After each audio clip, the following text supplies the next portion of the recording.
Welcome back to Fictional Convocation. It's been several months since I've done one of these, but I'm glad to be back in the saddle with an excellent thing to talk about today. For those who may not be familiar, Fictional Convocation is a series that I started to talk about things in our culture that I love, particular movies, particular games, or facets of fiction that I think are valuable or worth your time. And I also like to feature when I can creative people, like my friend Chris Everard, who is the author and creator of a beautiful dark fantasy universe, which I have. He's kind of the reason why I started this stream series a couple of years ago. And today we will be talking to someone who I've known for many, many years, and most of you who have followed me for a long time probably know as well. And that's my friend Shademaster. Today, we will be talking about a wonderful product of his that is finally available for market, and he has more products in the pipe coming. So let me go ahead and introduce him. Shademaster, welcome to the stream, and thank you for joining me for Fictional Convocation today. And it's good to be here, Yiz. Yes, for those of you who have followed Yiz for quite some time, I'm the Shade Master. You also know me as the Carnal Conservative. And for a long time, even as Carnal, I have had this project in the works, which we're going to be talking about today, which is finally available on the Amazon store list, first in paperback, and the hardcover is going to be available sometime in either August or September, but that is also very shortly coming down the pipeline. Well, I, of course, do not know everything about this book, but I spent about an hour looking through it today and talking to you about it. And I knew some about it because you've told me about it as you've been working on it over the years. Now, this is a pen and paper role playing book to explore and play in the Magic the Gathering universe. So, before we get into the details and the meat of what this book and game is, I just want people to get to know you a little bit more. So, if you could take a few minutes and tell us what led you to wanting to make this project. What was the impetus behind you creating the Shades of Dominion? Well, the first thing that made me want to make this game is being introduced to role play in general. I first got into not Magic, to D&D, and then very, very shortly thereafter, I had a very good friend who brought me into the role-playing fold. And right after D&D, we did Vampire, we did GURPS, we did uh, uh, a a homebrew, a Fallout campaign. He just introduced me to all of the things. And that was a a very fast uh slope into the world of role-playing games. Um but the reason I wanted to make a Magic the Gathering kind of role play game was because it didn't exist. And every iteration I had found of trying to bring a planeswalker, because the point of Magic is that you are making a deck, and that deck represents a very powerful mage character called a planeswalker. And Yeah. this planeswalker goes to multiple planes. He goes to multiple worlds, and he captures creatures that he uses he enslaves them as spells to be his servants. He masters all these uh, fantastical feats, and I had never found a satisfactory system within Dungeons and Dragons, within GURPS, that really captured the essence of what Magic the Gathering had created. Hmm. And it's not just that you are an all powerful mage. No, you were expected as a planeswalker to have certain characteristics based on the magic that you wielded. That's what was really unique about Magic is it had the colors you played said something about you, and that still goes on even to this day, even as garbage as they've gone. they still maintain that kind of aesthetic. Your Yeah. deck is a character. Yeah, and I agree It, with you. Like I'm familiar with most well-known role-playing systems. Like I love GURPS. I have like I think 30 GURPS books. I've always enjoyed the yeah, generic universal role-play system because you can it's a rules library from which you create the game you want to run. It's not like just a like a D&D book that tells you, okay, here's the rules. No, it's like a rules library that you can build with. And I agree with you. When it comes to certain types of role play settings, it's better to build the mechanics for the setting, not the other way around, not to try to take mechanics and make them match a yeah, setting.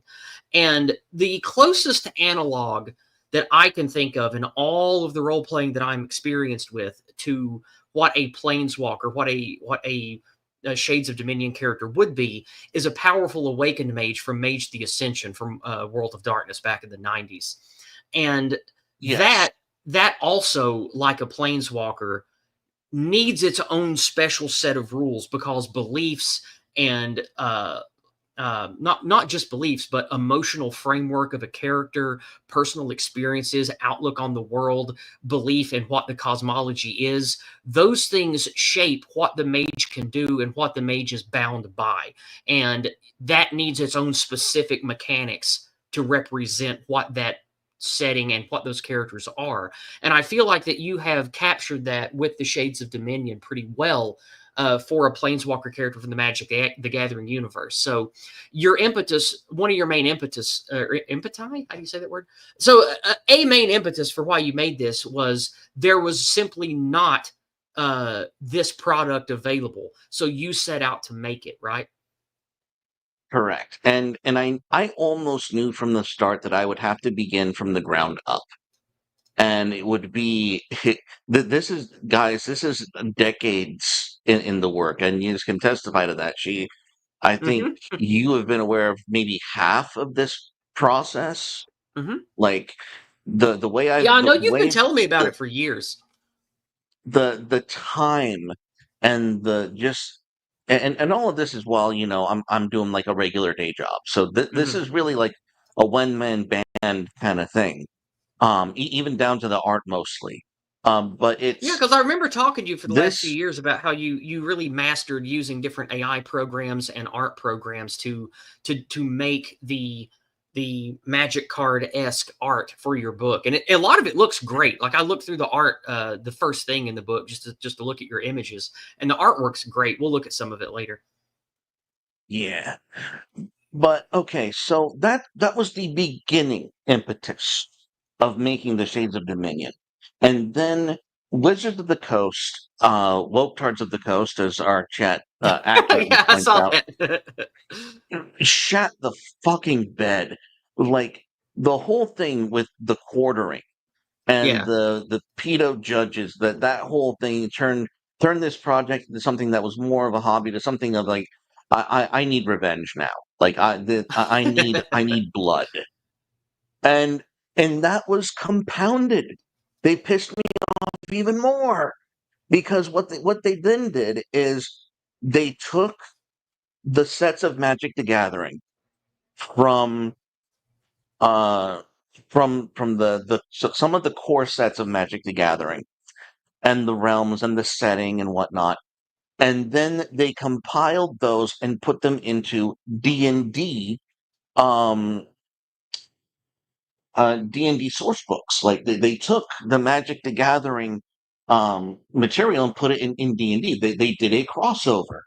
And and so like of course, I'm interested. I want to know what is this that you have made for me? And what they did is they took the setting of a Magic the Gathering game and made you a card in the game rather than the actual planeswalker. Huh. And that just did not. I hated it. I hated everything about it I can because see why. that's not what you do. That's not your experience. Yeah, That's that's not where not you the sit essence of the down. game. Yeah, yeah. It's like I don't want to be the card. I want to be the mage. I want Right. to be the commander. I want to be the planeswalker. That give me that experience. and they couldn't do it. And I'm convinced I'm thoroughly convinced to this day they don't know how. Like I even if they could in theory, I know that they are scratching their asses trying to figure out how to get this done, and they couldn't do it, If and they I even want understand to, that. if they even want to, they might not even care. Yeah, and that's yes, and that is giving them the benefit of that if they wanted to. And I know it's hard because it's taken me, a lone man, like about 10 years to cook this shit up. Like this was Yeah. not easy, but um, the end result was worth it. It was what we have today is a and it's a very comprehensive experience. You feel like you are a powerful mage pulling from your memory, your spells, your power, pulling power from the from the earth that you're on and just blasting your spells. It feels like that. Well, So that's why we're here. we'll definitely be talking about what this setting is and why you should play it when we start going through your main product today. But before we get into that, let's talk for a few minutes here. Tell me what it was like taking these ideas and putting them into practice. Tell me some of the challenges and successes that you experienced, like with making the artwork, having to get the book in a format, actually getting it to a place where it could be sold and distributed. Tell us about that process for the next few minutes, because I'm curious to hear what you went through and what you discovered bringing this to market, so to speak. Okay, bringing it to market was a much different journey than being a writer, being a creative head, and getting all of the mechanics figured out. And as far as marketing and formatting goes, you simply have to you have to go into your Word document and tell it, okay, these are the parameters um for the Amazon Kindle bookstore. And it requires a certain set of margins, and as long as everything is within those margins, you should be fine. And it's about making sure that those settings in your Word document and in your word processor, that those are aligned and that you're able to accurately upload them. Um, so that just takes a little bit of study and a little bit of Okay. know-how, Okay. because if you don't, if you just um if you just wing it, if you just start typing, which is what I did. I had just started typing. I Hmm. just because I didn't know what I'd be publishing it through or as or any of that. I just got ideas down. Um, so understanding the format that you'll be uploading to is critical, and I would just suggest looking up the Kindle store parameters. I'll even shoot. I'm pretty sure, just off the top of my head, it's an inch margin just to be safe from the Hmm. top, bottom, and sides, just to make sure that there's no bleed whenever register your pages and whatnot. As long as you do that, you should be fine. Well, tell me, But tell when me we what get you. to Oh, sorry. Go ahead. actually no, let's hear your question. Well, I want to know what you went through with the art design, because you told me that for years you practiced using AI generation for art basis, and then you made those. You worked with different AI programs and art programs to make the nice artwork in your book, which we will be looking at later. So what was that Okay. like? What did you have to go through to as a one man show to put this artwork together? I'd like to know more about that process. Okay. So there was a bit of an evolution because I started using the free stuff, the Wonder app that you can get free on your phone. Then there's also, Chat GPT, all this stuff. And so Grok is okay-ish. But what really took me to the top is a recommendation from a fellow streamer. You might know. Do you know Base State? Based 8. No, I do not. No, no, Base 8. Oh, based ape. No, I don't. Okay, let me just a tiny little shout out to Based Ape because Based Ape started a channel called 48 Chronicles, and Okay. what 48 Chronicles was is an interactive D&D campaign where the AI would be given. Yes, Monkey has been mentioned on Discord. We call him Monkey. Okay. It, whenever Based Ape enters a chat, he's called Monkey. So what this gentleman did is he created code that told the AI, okay, this is our character, and this is going to be the journey, the objective, and when you are tagged in the YouTube chat, it would pick a prompt from the people chatting in the YouTube chat, and it would auto generate art based on the prompt that would, propel the story. Oh, that's Does that cool. make sense? Yeah, that's cool. Yeah, No, it's that's fun. very cool. So you have the chat telling the character what they're going to do next. And then it would even if the characters told the AI this. Oh, I'm sorry. If the viewers, let me Hmm. correct that. If the viewers told the AI that the character is going to try and seduce uh the bouncer, let's just Hmm. give that as an example. The AI would know to make a charisma roll. Okay. That was very cool. And thank you, Arden, for putting 48 Chronicles in the chat. Go ahead and watch some of his backlog because he hasn't been active for quite some time, but very, very intricate system. So Okay, I cool. saw 48 Chronicles playing and I said, that is some fantastic art, Monkey. How do you do it? And he recommended me Leonardo.ai. Okay. And that platform, it's only like $10 a month. And I can literally produce as much AI slop as I need Hmm. to get some very good gems. The gems you see in the book are the gems that I kind of cherry picked out of the AI generation, and And I there are assume some I tricks to assume the this. ones that you choose you brush up in GIMP or Paint.net or something and make them to your liking when you get the finished product. Um, Honestly, I had to do very little of that. Oh, okay. Very Okay. little. So the Leonardo program was definitely worth the money. It gave you exactly what you wanted. You, I have never exceed like for the art that you see in Shades of Dominion. I have never once exceeded my monthly allowance of their tokens or points ever. Okay, cool. All right, neat.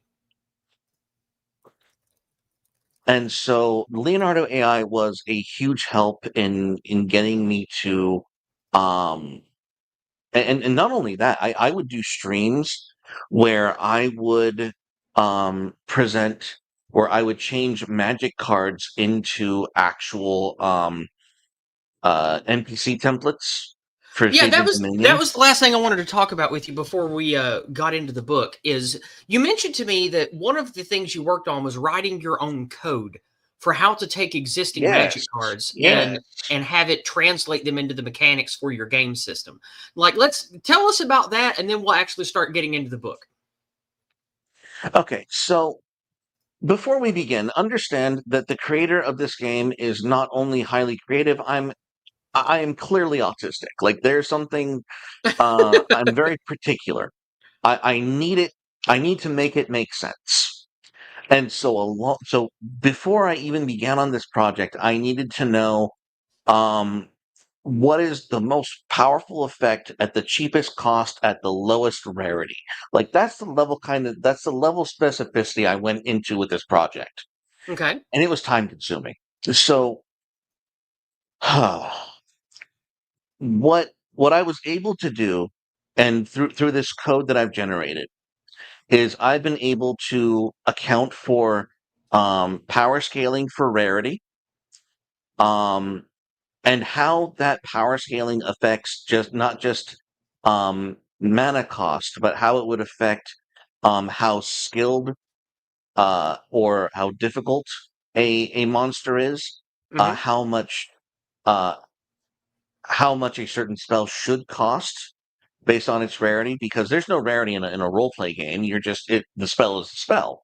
Right. Um, It's whatever the storyteller or the shade master in this case decides to put in the game and allow the characters to have. Correct. And so, and also, I had to build in resistances. So, how much a rune threshold should a certain spell have before its like ultimate ability sets off? That kind of thing. Um, So I am able to instantaneously with this because I'm going to school to learn how to code. Uh, a, I believe it's called a bachelor's in applied technology. So I have written a program that translates entire sets of Magic the Gathering into spell templates and NPCs. Everything The, from instant whi- source which are trees, which you creatures. mean translated into the mechanics for your game is what you're talking about. Correct. Yes. So that's Yes. really cool, and that product will be available in the future for others. Y- Yes. Though, like for example, if you like vampires, werewolves, the Innistrad block Hmm. in the Shades of Dominion, there's a realm called Gotham. Hmm. Gotham is basically Innistrad, and there will be a source book for Gotham Cool. upcoming. So, all of this stuff is awesome, but I know why you guys are here. You want to know about the game itself and see the product, and we will be showcasing that. So, to let you guys know, we'll be streaming for at least another hour going through the book here. And if you have any questions or comments for myself or Shademaster, send those in to help the channel, to help me. I prefer you to use Entropy. You can send a lot of text over there for just a few dollars. You can also send hyper chats on Odyssey, rants on Rumble, and short messages on PayPal and Cash App to help support the channel. And also, please consider purchasing Shademaster's product. He's put a lot of time into this. It's a good product. I've previewed most of it. And if you want to help a brother out, help out Mr. Shademaster by buying his product and giving him some feedback on it. And more importantly, play the game and enjoy the game. It's the Magic the Yes. Gathering setting is one of the most unique, interesting, and awesome mythic magic settings I've ever read about. And I think you would really enjoy this product if you like role playing and fantasy stuff. So I already have it prepared here. So we'll embiggen this so everybody can see it here. This is the introduction to Shades of Dominion, and I would like to read it for you guys. So I'm going to embiggen the text here, and hopefully that will read pretty well on screen for everybody that's following along. The Shades of Dominion. Long ago, in the fallen realms of Dominion, magic once flowed freely, and there arose many mages, kings, and priests. The magic was so powerful that some even became gods, able to create and destroy on a whim. And as with such great power, there came great calamity. War broke out across all the realms. This was a war of excuse me, this was a war of words, violence, deception, and ideas. Innocent people were slaughtered, lands were defiled, worlds were destroyed, and even time became broken and fragmented. Soon even those timelines were corrupted with the same pain and intrigue. And when annihilation came at the very door for all creation, magic suddenly died. All of the gods were destroyed in but a moment, and there was a great silence in all the realms. And in this silence, the realms came to peace and delegated in good faith. And then, a few short centuries later, they all came together with a disturbing report. A new force called the Shade had been found in all realms. The Shade is not magic. Where magic once offered boundless power and magnified its wielder, the Shade instead corrupts and polarizes. Magic was unlimited, whereas the Shade is clearly finite. Wherever the Shade is used, the world dims and fades, then crumbles. Those who use it slowly become caricatures of themselves. A passionate paramour tries to bring their beloved back from the grave only to become a cold lich. The revolutionary trying to free their peoples becomes a bloodthirsty sadist. The truth seeker becomes an encyclopedic automaton in the flesh. The righteous man becomes the executioner of every letter of the law, oppressing mercilessly those he once saw as the oppressed. You play one of these mages. The Shade chose you for a reason. but its afflictions are real and will bring you to heel or consume you when you fail to exact its price. Deny the shade, and the shade will deny you. Now, this is very interesting to me because I like a game where the conceit is you are playing an important somebody, not just a stooge, not just a low level adventurer or thief trying to make his way and get some gold. I like a more theatric, larger fantasy setting if the rules and the conceit are built around that. That's why I loved Mage the Ascension, and it was my favorite White Wolf product. This is why I think this is an interesting setting, and you did a great job. Now, is there Thank anything you you. want to say about the intro here? Or do you want me to just read about the five different dominions? I'm just going to jump in and say that this is exactly what a Magic the Gathering role play should be. Because in terms of the theme of you are the magic and the magic becomes you. That was that's why it was done in this way. That's all I'll say on that right now. Okay. Well, then the five dominions here, the shades of Aether, or Ether if you prefer. These shades Hmm. exploit those who have a love of learning, are rather solitary, and may have a knack for unparalleled mischief. Then you have the shades of corruption. This will be your black or your. Let's see. This one is Aether blue and corruption black. I assume so. Correct. Yes. Yeah, Shades of Corruption. This would be your black cards, your black magic. These shades exploit those who will stop at nothing to get what they want, regardless of the price. And then, of course, Destruction is your red magic. These shades exploit those who feel the desire for freedom and will burn everything in their wake to get it. Then Shades of Purity. This will be your white magic.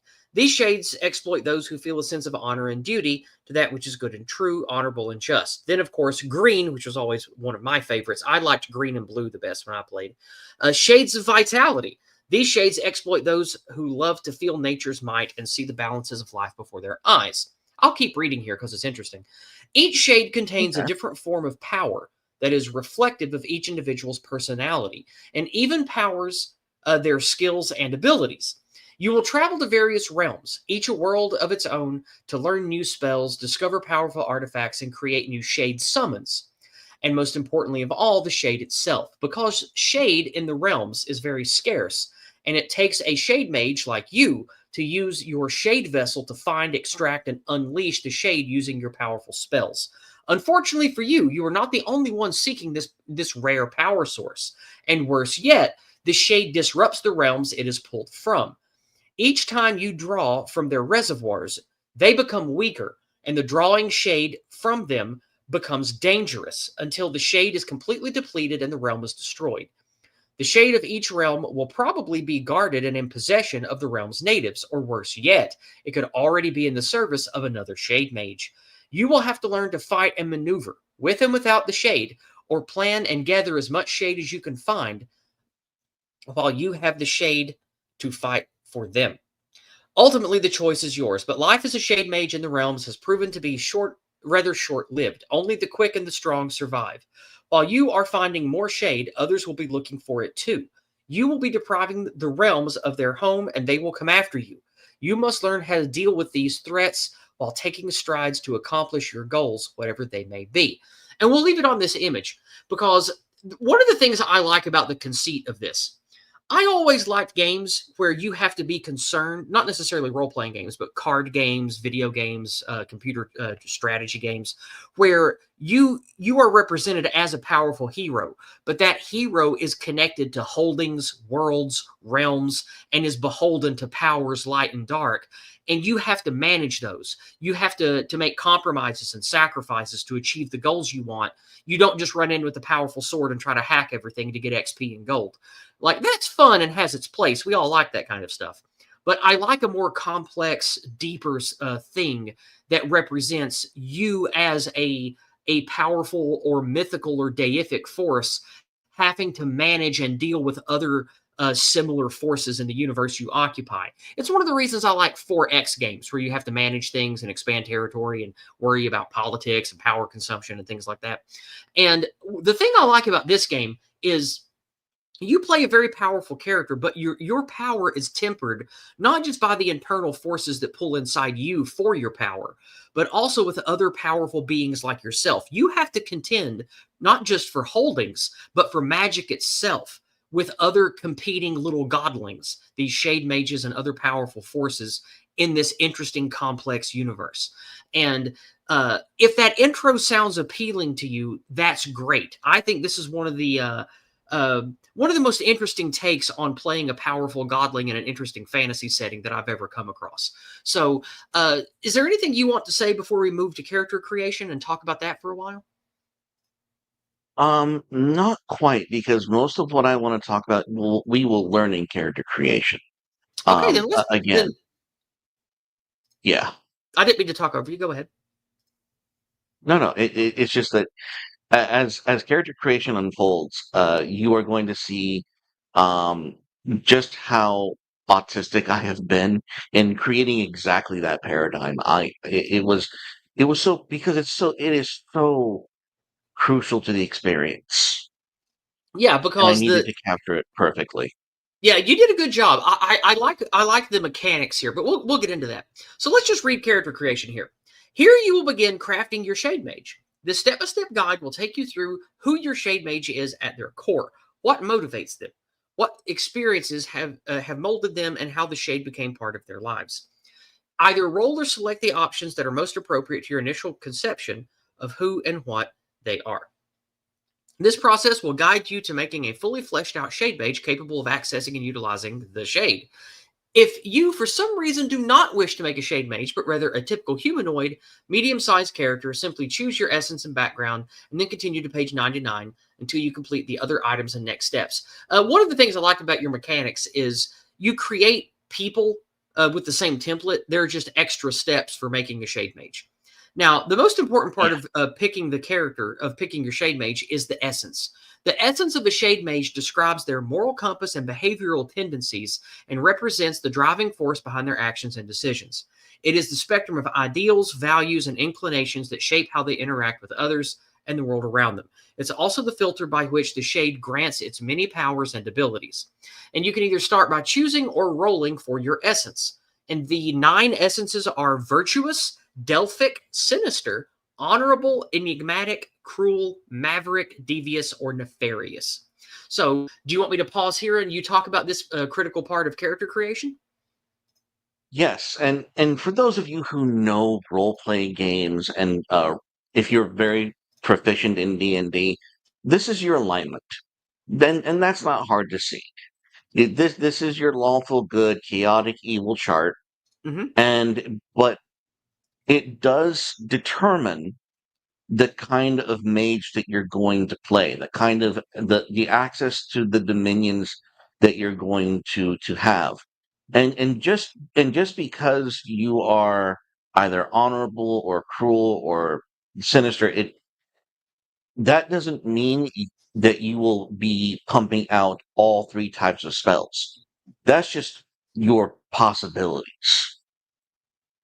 Um, And as we go through character creation, you're going to find out that each of these has um, their own walkthrough. Uh, so, and that was pretty much what I wanted to do. Is I wanted to make sure again that your magic defines you. Well, then we could Um, then let's pick a template then, because I always liked red, blue, and white, but then I became really invested in green magic as my magic career went on in the 90s, and I moved heavily into green. I started with red and blue, but then eventually dropped to red. And I always loved blue and stuck with blue. So let's see. There are many here that have blue as an element. So if I want to pick one that has blue and green, my options would be devious or Delphic. Let's go with Delphic. That sounds interesting to me because I'm not exactly sure what Delphic means. Does it mean prophetic, like the prophets of Delphi? yes, but but it's a specific type of nature. Again, so this is going to be your lawful neutral position.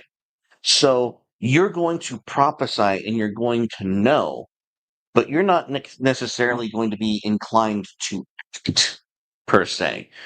And that's what it means to be like a Delphic mage or sage, is someone who has that air of neutrality to them. Okay. So if I want to pick Delphic then as the essence, let's scroll down and we will start at the Delphic section, which should be number 2 or 4. Let's see. Number two. Wait, did I miss it? No, that's virtuous. Let's see. Delphic should be next, right? Did I accidentally skip it? Yeah, just keep scrolling down. No, I didn't skip it. Okay. All right. No. There we go. Here we go. Delphic. The Delphic embody a strict adherence to order and balance, guided by a deep sense of impartiality and objectivity. Those who possess this characteristic are unwavering in their commitment to maintaining equilibrium, ensuring that rules and laws are upheld without bias or favoritism. They are driven by a desire to preserve harmony and stability, often acting as mediators or arbiters in conflicts. This quality is marked by a strong sense of duty and a dedication to following established codes and traditions. A Delphic individual values consistency and predictability, making decisions based on logic and reason rather than personal feelings or emotions. Their actions are always aligned with their principles of fairness and justice, ensuring that order is maintained in all situations. Now, um, the stats that you get for your chosen essence. This one says that if you're a Delphic shade mage, you start with +1 Aether, Purity, and Vitality. And your trained skills that you start with are Acrobatics, Athletics, Endurance, Heal. You get ×2 heal there. Or I'm sorry, does that mean ×2 green? Is that what that means there? What it means is you get ×2 in the purity box. And if Okay. you go down to the character sheet, that those Mhm. boxes are given a border highlight Yeah, so that I they saw stand that when I out. looked at the sheet. Yeah, okay, so that's what that means. I got you. And then your other trained skills are history, insight, intimidate, nature, religion, stealth, streetwise, and thievery. These are your trained skills. When you have finalized your Dominion scores, add the value of each Dominion score available for that skill together. Double the Aether Dominion score in the stealth skill. Double the Corruption Dominion score in the endurance skill, and likewise for intimidate, uh, uh, heal, nature, and the nature skill. Add your scores together, including the bonuses granted from your background. You now have your starting total skill for each skill, your total skill bonus for each skill. So, weaving into the mechanics here, which is something I liked, the iconic 5 mana color types in Magic. This represents the elements and aspects of the shade power in the Shade Mage. And those things are the building blocks in the character sheet, which I thought was a really cool idea, Shade Master. I liked how you wove that core concept into character mechanics. It's pretty cool. A question Yeah. about base move speed here. I noticed this. Is the base move speed a little different based on your core essence for a character? Yeah. Oh, that's cool. It is slightly different. Okay. And then, of course, you have starting power, starting toughness, resistances. The Delphic gets +2 sanity and +4 agency, as well as +2 grit. Delphic Hmm. backgrounds, here we go. Your background describes how your character chose to express his essence in his past life. For each job, add the Dominion bonus, mark the domain that he will gain library points in, and add his resistance bonus. Next, when you awakened, you had certain items on your person. Choose one of these items to become your shade vessel. Then mark the skills you are trained in. You will add the Dominion score associated with them. Lastly, you will add your movement bonus to your movement score. Now, again, I assume you either roll or choose from this chart, or do you always have to roll? What was your design choice with the mechanics here? You can do either. I am not hardline on anyone. Okay. You have to understand, this game was intended for Magic the Gathering players who are infamous for min-maxing. We min-maxed a deck. We literally stack our decks. We we put so many cards of such level of mana cost and so much of a percentage of the deck has to be lands. Like the level of min maxing a Magic the Gathering deck is pure autism. Oh, it's wonderful. Character creation was That's one no of the things exception. I love most about it. Exactly. And making a Shade Mage, I assumed would be no different. But you can randomize it if you want to add that element to your game, of course. Sure, sure. Um, so, so no, you don't have to roll at all. In fact, towards the end, when you get to choose your Shade Vessel, it's recommended that you don't roll. It's Right. recommended that you choose the one that is in your best interest. So obviously, you have different origin jobs that match the Delphic background pretty well. You know, alchemist, artisan, boatman, bodyguard, etc. And you can see from the chart here, based on the origin job you pick, you get certain bonuses to add to your sheet. And the M column over here is the bonus you would add to your base movement. So let's go ahead and scroll Yep. down. I would choose Druid because I love Druids. It's my favorite class in D&D. I would probably pick Druid. Nice. All right, so moving down then, we'll skip these here. All right, Delphic Awakenings. We'll talk about Awakenings now. Your background, Okay. Shade Vessel, and sometimes your Awakening choices may include a spell domain. These are your library points for that spell domain. Once you've acquired a Shade Vessel and determined its type, go back to see which spell domains you have collected. Give yourself library points in each spell domain equal to the dominion listed with it. For example, if you're a coachman, you will gain as many library points in protection equal to your dominion score in purity. Do the same for your awakening if listed, and Shade Vessel. So tell us what this means and what this represents. So basically, what this means is that as you're going through character creation, you're going to get points in, for example, the first one says that your bonus is 2 Aether, and your domain given is Illusion. So you already have 1 point in Aether already because you chose Delphic. If you were to choose uh, choose that Awakening, you would have at least 3 library points in Illusion.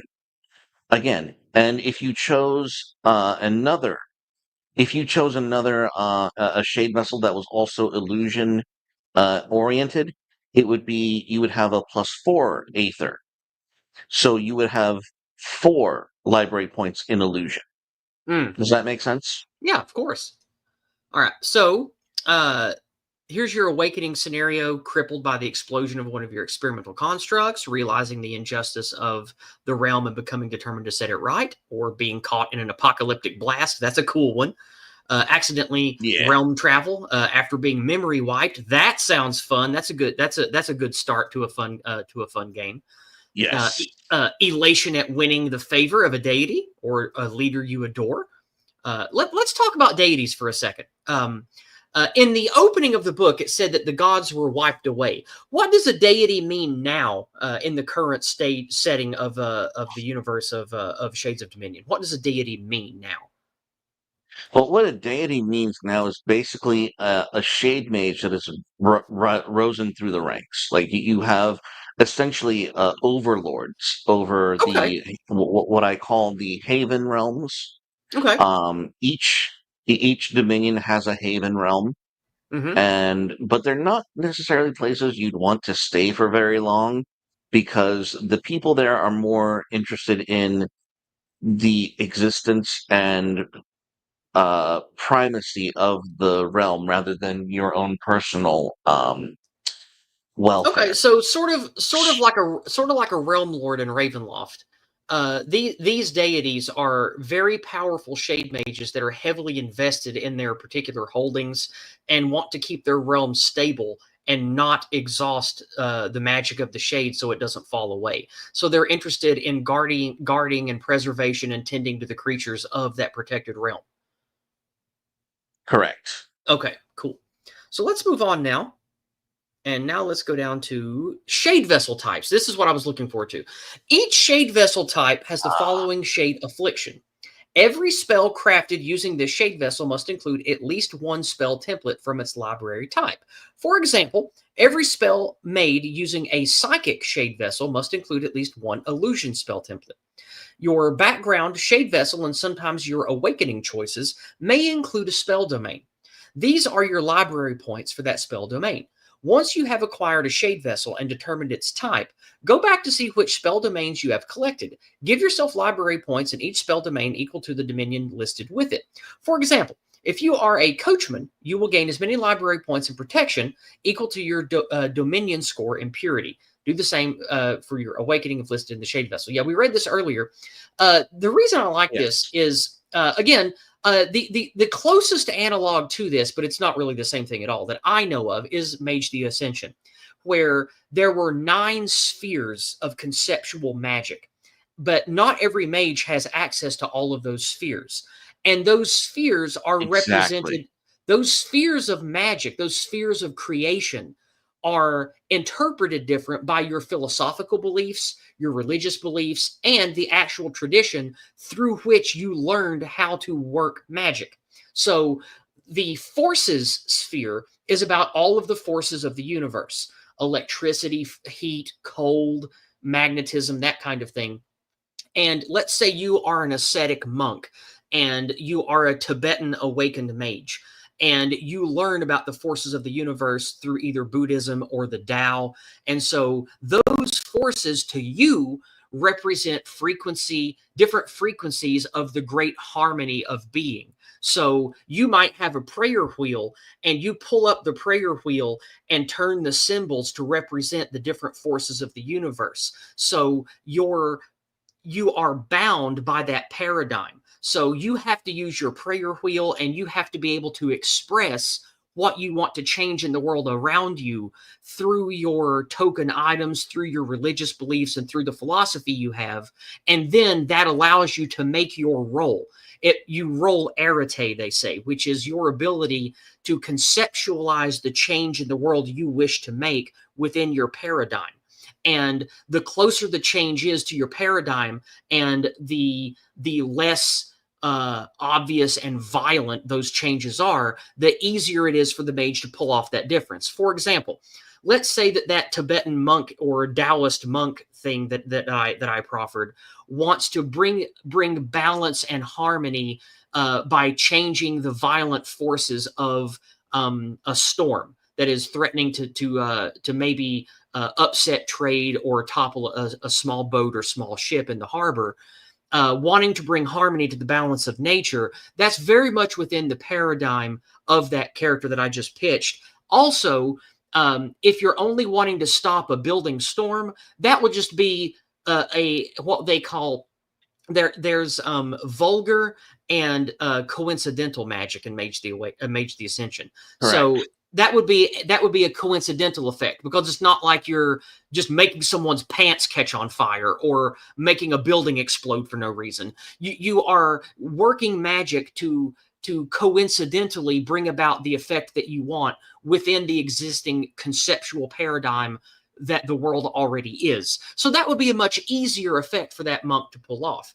But if that same monk wanted to turn off the electricity, and remember, that's the same sphere of forces, and that Hmm. monk happens to be in like a more advanced cityscape, and that monk's paradigm and philosophy has nothing to do with technology and electricity grid, it would be much, much harder for that monk to explain within his beliefs and paradigm how uh, um, reaching out and touching the Tao would be able to just turn the power breaker off downstairs and shut off the electricity. So it would be much harder for that character in his paradigm to work a simple forces effect in that way, even though flipping a breaker switch is a lot, quote unquote, easier than stopping a storm at sea. Because of that paradigmatic difference, it's a lot harder for that Taoist monk to pull that off. And that's what this type of thing represents in your game, is you have certain pillars that you can touch that you have to weave into your magic that makes certain things easier or harder based on what you have access to in your shade mage's loadout. Do I grasp that correctly? Yes and no. It is not. Explain. It is not so much. it's not so much about paradigm so much as it is about raw knowledge, Okay. Okay. Cool. and simple ability. So a your your s- your shade vessel says, okay, this is how this is your impetus for magic. So if you have a psychic vessel, pretty much what you're saying is, I'm going to my primary style is illusion. That's what you said. Okay. And so your beginning power is going to be, okay, everything that I touch has to have a touch of illusion to it, at least one. An illusion in At your least game one of represents creations of the mind. um not just creations, yes, creations of the mind, but any form of trickery, any form of um legerdemain, as it were. Any attempt to redirect or cause stress to the mind. Okay, so That was all. changing perceptions of the mind, that's illusion in this. Yes. Okay, cool. So you choose a shade vessel, and of course you can pick from psychic, celestial, primal, ontic, heraldric, shamanic, arcane, aegis, and sylvan. Now I know all the words here except ontic. Tell me what ontic is. Okay, so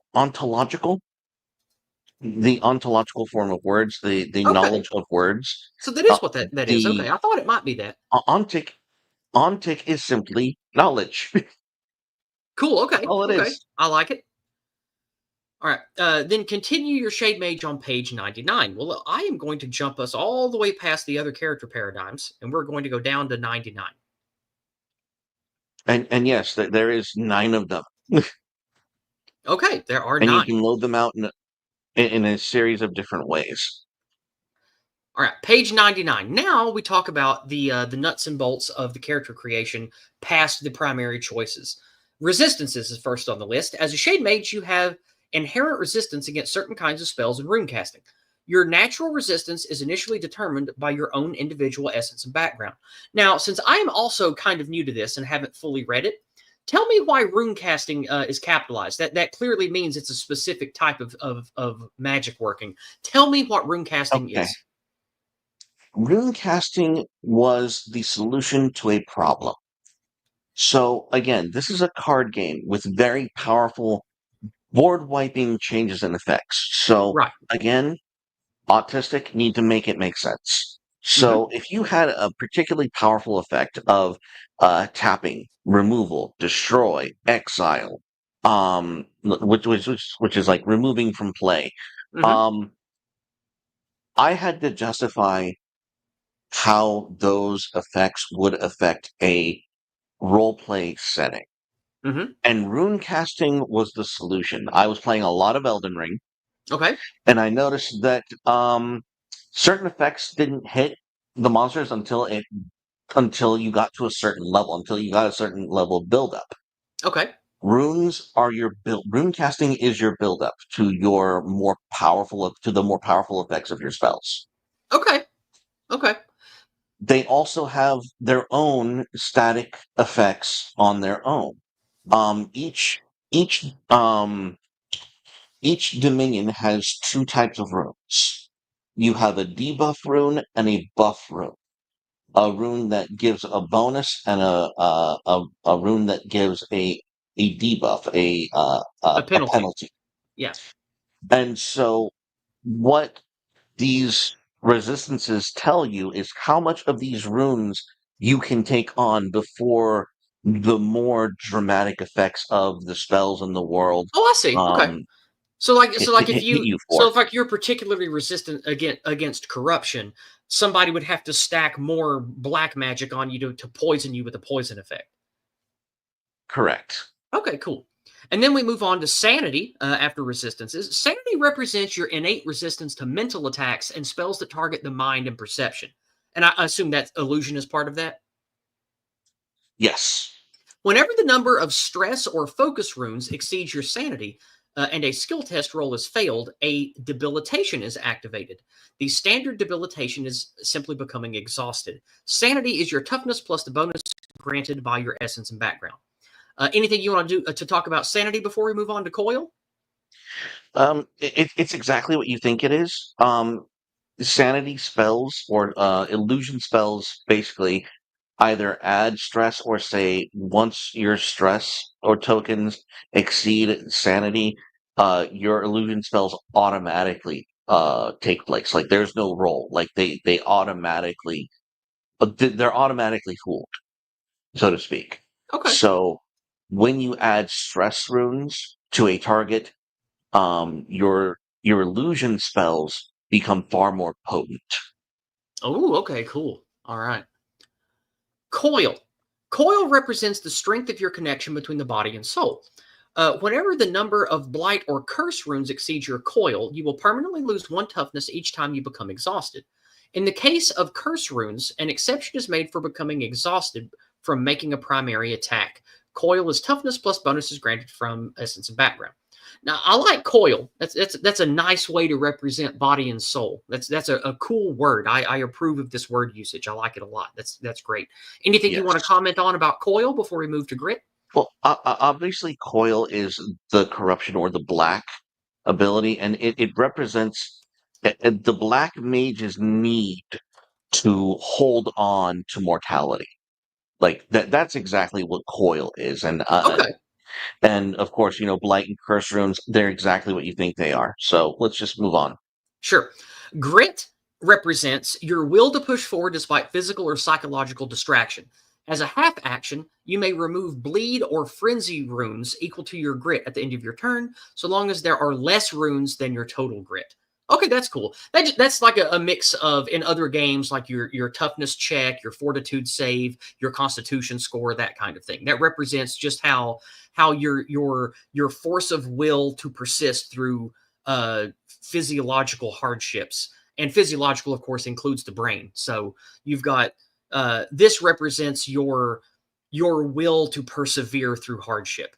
That's a cool way to represent that. I like the word grit. That's a nice short way to represent all that. It's a lot shorter than Constitution, which was the original one. Yeah.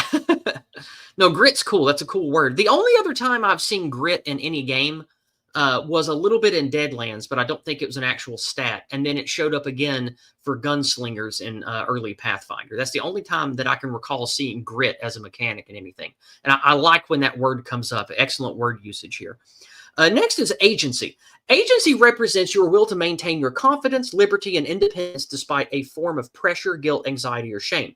As a half action, you can remove fetter runes equal to your agency so long as your agency is equal to or greater than the amount of fetter runes on you. Agency is your toughness plus the bonuses, etc., etc. Now, agency is cool. That's again, you've chosen a very interesting and excellent word to represent this in the mechanics. Agency. I really like that. Do you want to talk on this at all? Um, yes, because I see what Slot hang on, said. I'm That's good. responding to I'm responding to slots because when I okay, so if Yeah, y'all I'll put like his comment on screen. Go ahead and talk about it. you have to understand when I did live streams of this game before the 2.0 update, and when we start up again, you will be able to throw shade at the players by paying the shade master based on the card you want to throw at them.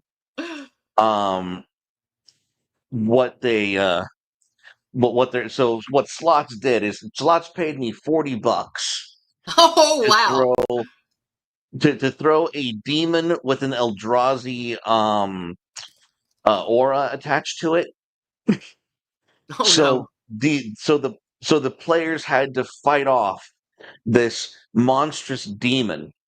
And what happened is one of them went to siphon for the shade, and Ardent banished it for a couple rounds. And so they were able to escape because of the combination of banishment um and a siphon roll. The uh Cool. the Good the demon times. was thrown off their trail. So yes, very good times. Very good times. All right, moving on. Stamina represents your body's ability to absorb and endure toxins and other extreme metabolic enhancements. Whenever the number of poison or serum runes exceeds your stamina, roll 1d6, and if the result is 4 or higher, you lose a wound. Tell me why stamina you made a separate stat from coil. Tell me about that. Okay, because coil is a mental and spiritual connection. Like coil is like you're the Okay, need so to force of it, will, not actual force of strength and physical durability. So that's what stamina correct. represents. Okay, I like it. Stamina I like it. stamina represents the actual metabolic configuration of the flesh So you could be a of the physically living thing. weak person with a low stamina, but have a really high coil. Most black mages are exactly that. Okay, okay, makes sense, makes sense. Because that's what came to mind was a weak, frail little witch or hag in the woods or in the swamp that was powerful with black magic and had a weak body, but had an extremely high force of will. And if you kill her, her spirit could just still persist, that kind of thing. So that's cool. And Yes. then we have the other mechanics here. You have wounds. Wounds, of course, represent the amount of times you can take damage that exceeds your toughness and not die. When you're at 0 wounds, you are dead. You start with wounds equal to your highest Dominion score. Projection points, represented as PP, represent bonuses to your defense skill rolls in combat granted to you by spells, character aspects, and items like armor and shields. Oh, that's cool. I like how you sort of condense all that down to a simple single mechanic because the nuts and Yeah. bolts of this game aren't sword and board. The nuts and bolts are the magic stuff. That's cool that you simplify that. I like that. Then you have the shade pool. This is the workspace where you will keep track of your sustained and unsustained shade, as well as the amount of sip left in your, or is it sight because it's short for siphon? How do you say that? Is It's it? no, it is sip. You are Oh, it sipping is. from your vessel. Okay, okay, cool. Left in your shade vessel. I thought it might be sight for siphon. I didn't know. And then, of course, the next steps record your unarmed attack skills for attack and defense rolls. Your unarmed attack skill is highest among these skills, and your unarmed defense skill is the lowest among those skills. Okay, that's interesting. So that represents that if you want to be uh, good at attack and defense in unarmed combat, you need to sort of boost a lot of different skills to be the monk type. That's cool. Unarmed damage, of course, is Well, equal to your power. It can be increased by spells and character aspects. what I'm going to say about that is that combat in this game, especially like physical combat, is intentionally, shall we say, randomized. It is intentional that not every combat you cannot accurately predict what your next combat role is going to be. Okay, good. That sounds fun. And so that sort of encourages players to use their magic instead of physicality to solve problems. Um, Not only that, but it also means that, so again, you have to make it make sense.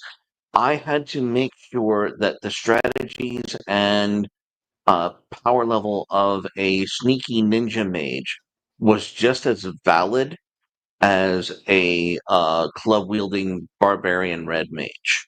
Okay, Because in Magic the Gathering, the question is not, are you going to win? The question is, how are you going to win?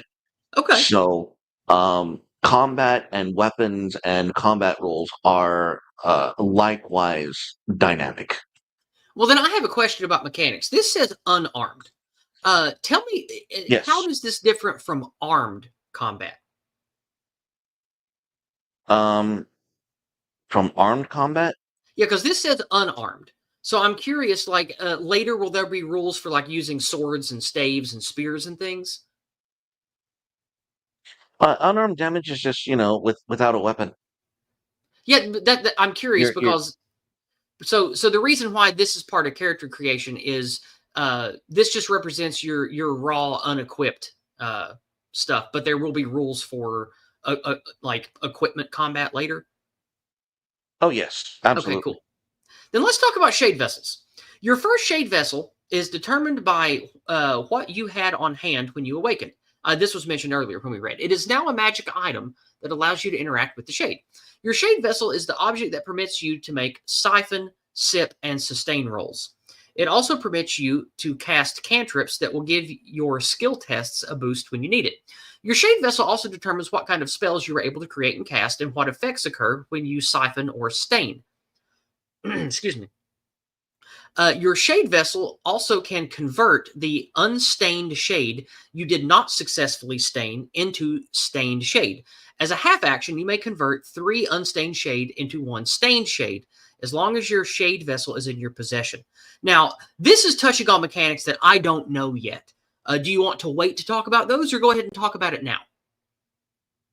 th those will reveal themselves as we go through this process. Okay, cool. Like, Then it is talked about. Okay, good. The Shade Vessel is an incredibly powerful and intimate item. As such, even if lost or destroyed, your Shade Vessel may be recreated or teleported to you as a full action at the cost of a sip level. Stain. Stain is based on your Dominion score and tells you how much of the shade in your shade pool becomes stained after a testing for sip. For example, you are an honorable shade mage and you have a Dominion scores of 3 vitality, 3 destruction, and 1 ether, or aether if you prefer. When you roll to stain shade from your Shade Vessel, you will roll a total of 7d6 because of those numbers, 3, 3, and 1. You can either roll these dice separately for each Dominion and record the result, or you can roll them all together if you are able to tell which dice represent the Dominion before rolling. You may not roll all 7d6 and then decide afterwards. This means this is where a big part of the fun for me comes in, getting to use my big dice collection to have different colors and types of dice to represent Yes. my different schools of magic or shades of magic. Yes. Dominions of magic. Excuse me. All right. For Aether, you rolled 3. Since you needed a 6 to stain, that dice represents an unstained shade and is recorded in the unstained shade checkboxes at the bottom of the shade pool portion of the sheet. For destruction, you rolled 2, 4, and 5. Since you need a 4 to stain, the rolls of 5 and 6 represent destruction shade. And I assume stain is because you have colored and colorless mana in the card game. I assume that's why you went with this. Correct. Yeah, Yes. that's That cool. I is the like that. analog. Yeah, I like that a lot. That's very cool. The roll of 2 represents an unstained shade and is recorded in the unstained shade checkbox at the bottom of the shade portion of the sheet. For vitality, you rolled 2, 3, and 5, and since you need a 4, obviously that's 1 vitality and 2 colorless, or unstained, I should say. Correct. All of that shade is now ready to be used to cast spells. If your Shade Vessel has a stain effect, it resolves now. The Shade Vessel type. Shade Vessels all start bound with a domain, and as such will grant the wielder a Dominion bonus, library points in its particular domain, along with the stain and siphon effect. These are as follows. Psychic, +1 ether, or aether. Illusion is its library. And, then you have for all the other ones here. We won't read through all those for sake of time. Now, siphon. The siphon roll is the deadliest roll in the entire game. This is where your Shade Mage draws the shade from the realm itself. And we'll talk more about this later with the Big Rock. Your siphon roll starts as equal to your combined Dominion scores. Every result of a 4+ refills your shade pool by 1 sip level. Keep in mind that each time you siphon from the realm, you are draining its very life force, and there will be environmental and social consequences for doing so. If your Shade Vessel has a siphon effect, it resolves now. Excuse me. Sip level. Sip level is the scale used to determine how much shade is left in each vessel. At first, a fresh shade vessel is full and can automatically be drawn from with ease. But after, the Shade Mage must sip more deeply from the shade vessel to make sure it draws out the shade. After the first draw, a Shade Mage must take a full action to successfully sip shade from the shade vessel. If he is busy or in combat, he may test sip level as a half action instead. If he fails, he produces no shade that turn. The scale is as follows, and it shows here. After a successful sip from the shade vessel, after a successful sip from the shade vessel, decrease your sip level by 1 and immediately take your next action to stain the shade.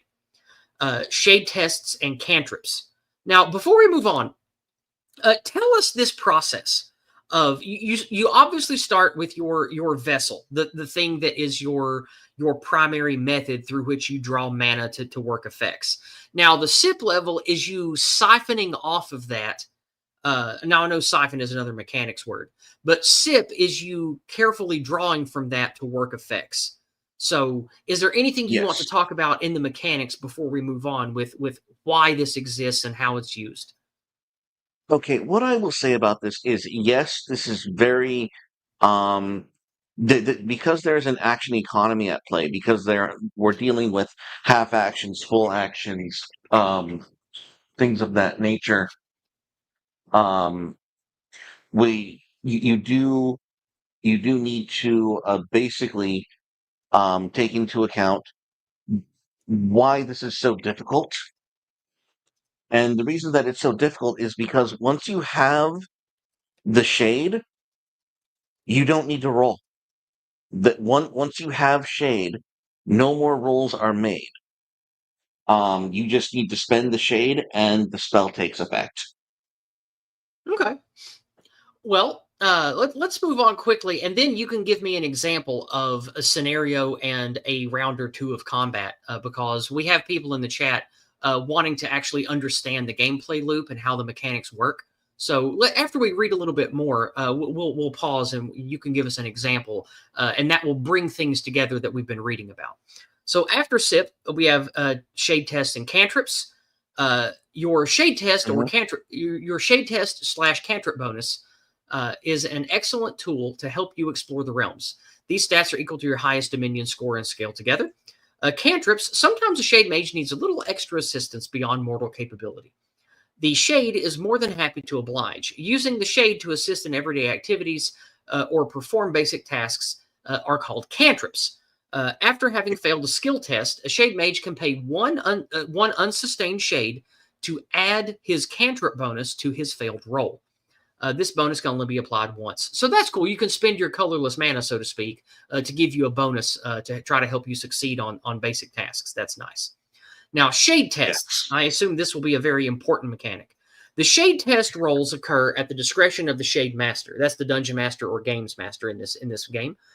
These are roles that Yes. represent any basic action the shade could reasonably perform, such as sensing the shade in a nearby area or object, translating unknown languages, powering a basic contraption, etc. Shade test rolls are also used to explore the realms for library points and find sources of power to increase his shade capacity in a domain. Shade test rolls always include a shade cost before the appropriate roll, the cost of which is at the shade master's discretion. Typically, shade test rolls cost either one stained shade or three unstained shade for tests including acquiring more library points or sensing the shade in an area for guidance. This cost may be increased at the SM's discretion if the task is more strenuous. The roll for shade test is typically 3d6 plus shade test bonus as set by the SM with a base DC or difficulty class of 10. Alternatively, the Shade Master may let the Shade Mage use the shade capacity of a particular domain that he is actively seeking to enhance. Now, do you want to speak about this shade test before we move on, or just wait until we have a breakdown of the gameplay loop? No, no, I can say something really quick here. Is the shade tests are important because that is really the only way to advance your character. Your character's advancement, there's no leveling up in the Shades of Dominion. Everything that you grow or that you, uh, when you create your character, you can keep that character as static as long as you want, but you won't grow until you actually make a few shade tests to actually try and seek out more power, more knowledge, more library points. And And, that's and of essentially course, that comes with the risks. yes, it That's does come cool. with risk. You can, yeah, you need to, it really puts the onus on the player to provide the Shade Master with their goals, with their agenda, so that and that's one of the secrets of being a game master is people think, oh, I don't want to impose. No, no, no. Your goals as a player helps move the game forward, and the Cool. more material that the game master or shade master has, the more fulfilling of a story you're going to have. So, shade test is the character progression mechanic that's going to truly reward Okay. the gaming table. Your spell battery dice always starts at 1. This stat can be increased via spells or aspects, but such bonuses are usually temporary or highly situational. During your turn, you can make a half action for a spell battery roll. To do so, simply roll the number of d6 equal to your spell battery and choose the highest result. You may then ready any exhausted spell in your library of that spell battery or lower. Okay, that's cool. So like this represents cards that are tapped and making them untapped again to use again, right? No, Oh, that's okay. actually exhaust and ready as Okay. in the terminology. Spell battery is your draw mechanic. No, that's what I'm This talking about. is That's what I meant your with ready and exhaust. That's tapped or untapped is basically what that is. yes, but Okay. the spell battery is for your draw mechanic. Your remembering a spell. Your spell recharging. It's just Okay. called spell battery. Okay. Spell domains. Your spell domains are the various aspects of the shade from within each dominion. In the dominion of ether or aether are the domains of illusion, knowledge, and manipulation. In the domain of corruption, I'm sorry, in the dominion of corruption, you have the domains of ambition, darkness, and death. In the dominion of destruction are the domains of chaos, combustion, and passion. In the dominion of purity are the domains of light, order, and protection.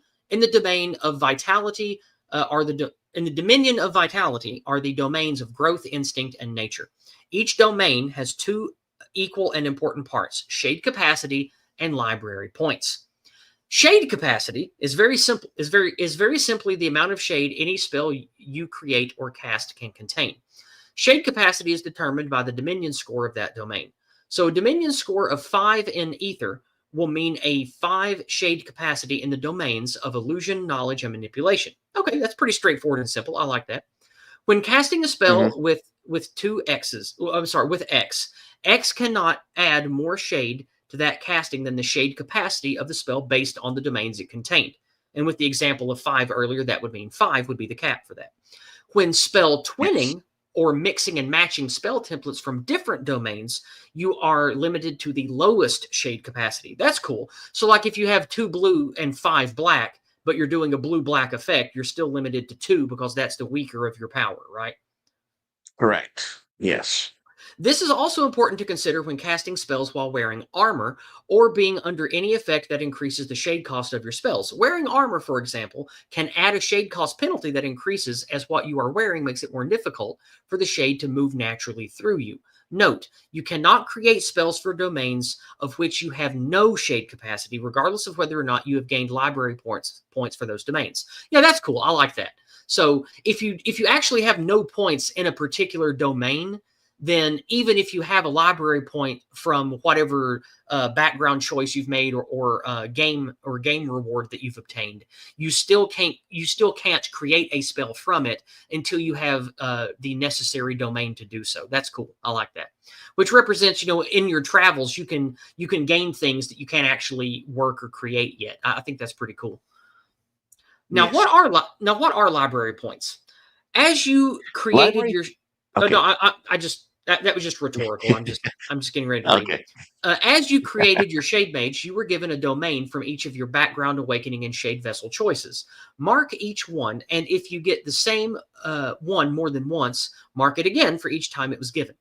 Then add the Dominion score of that domain to your library points for each mark given during character creation.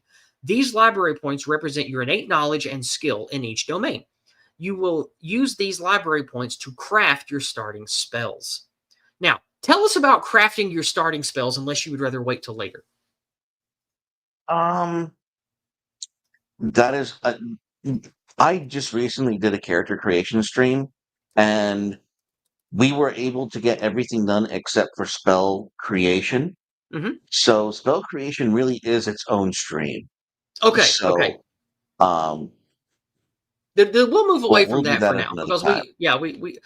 in fact, since we're basically done now, and we're on to character aspects, let's read this quickly, and then we will move to you giving us an example of the actual combat flow, not combat, but mechanical flow. so we can understand from your words what a scenario of using all of this and putting it into action will be like. Character aspects. Next part of embracing the shade is choosing what character aspects you want as a part of your shade. Aspects are powers and abilities that set you apart from other shade mages. Your unique combination of aspects will affect how you interact in battle and can turn the tide in your favor. Choose at least 2 or 3 character aspects with a spell domain score requirement of 3 from any spell domain list of character aspects. After choosing your character aspects, add to your character the accompanying shade afflictions at the bottom table of your character sheet. So tell us briefly what this means and what the afflictions represent, and then we'll move on to what we talked about. All right. So character aspects are, if you ever played Magic the Gathering, these are your global enchantments. These are the static effects in your deck that are always in play. For example, if you are playing a deck that uses a lot of what do you want to what do you want to call it? What is a good example? Well, you'll Uh, come up with uh, one. I'll come up with one. So let's say a character aspect. Let's say you have an enchantment that says, all of my creatures have haste. You would have a character aspect that says, you you start combat with an aspect called rush. That's our equivalent to haste. Sure. Um, However, for each character aspect, there is an accompanying shade affliction. And that shade affliction is one of the prices of the shade. Okay. So, And like, if you want to rush, then it might come with a penalty to making tests to not become exhausted because you're being taxed by the rush. no, no, if you have rush, your shade affliction is going to be something more like you cannot make any important decisions you make must be left to a game of chance Oh, okay. Interesting. Okay. Okay. because you have embodied a chaotic nature. Oh, okay. Cool. Okay. I like that. So let's skip this part then, and let's bring back up this now. For the next little while, I want you, and I can help you by giving examples for creating a scenario, but the listeners want to Okay. know the actual flow, the loop of the mechanics, beginning to end, of how all of this works. So, if you want, I'll pick a scenario, or you can pick a scenario, and then walk us through how these mechanics work and in what order you make choices, and how and what the dice are supposed to mean and what they represent. So, like, maybe a couple of rounds of simple combat, like one shade mage fighting I don't know, like a dragon whelp or something like that. Okay. Um, okay, so this is really cool. In all of the times that I've played Shades of Dominion or that I've run Shades of Dominion, I have very, very rarely um needed to do anything like roll initiative.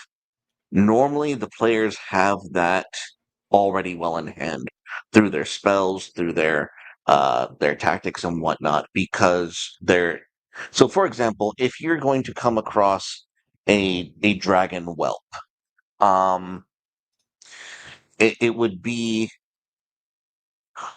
first we have to decide: is the player or is the shade mage adequately prepared? Do they have as much shade as they would like?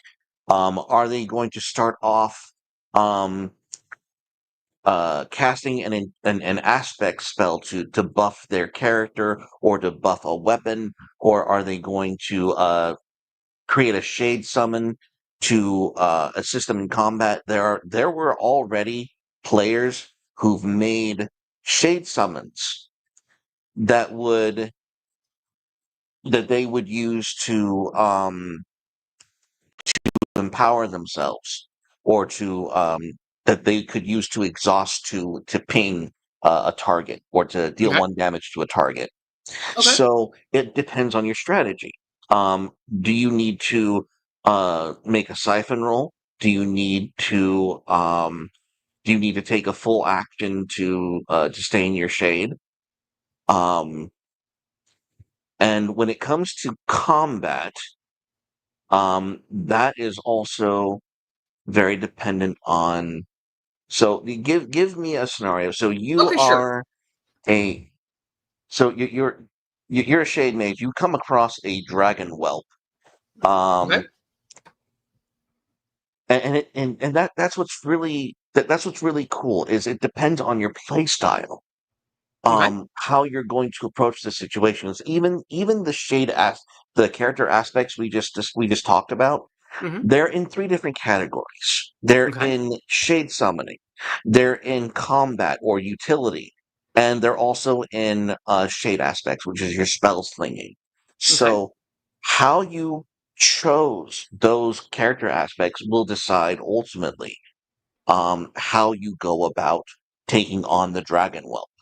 Okay. Um, Well, let's do a scenario here. Let's say that I am a shade mage and I have traveled to a particular series of mountains because there's something that I am after, whether it's a person or an object or something, and I need to get past, let's say, an angry giant, and I need to defeat this giant to get into the mountain pass to go to this cave, and I will have a combat option if I want to use magic or force of will or force of arm or whatever to defeat that giant, or to defeat the giant, I can use magic, and then I would use a magic roll to, let's say, I'm good at illusion with psychic, and I could try to just confuse the giant or make myself invisible to it so I can easily pass, or I can use aggressive, violent magic to try to make a rock slide or an earthquake or pick up a stone and bash it with magic. Those Because you said the how of approaching a challenge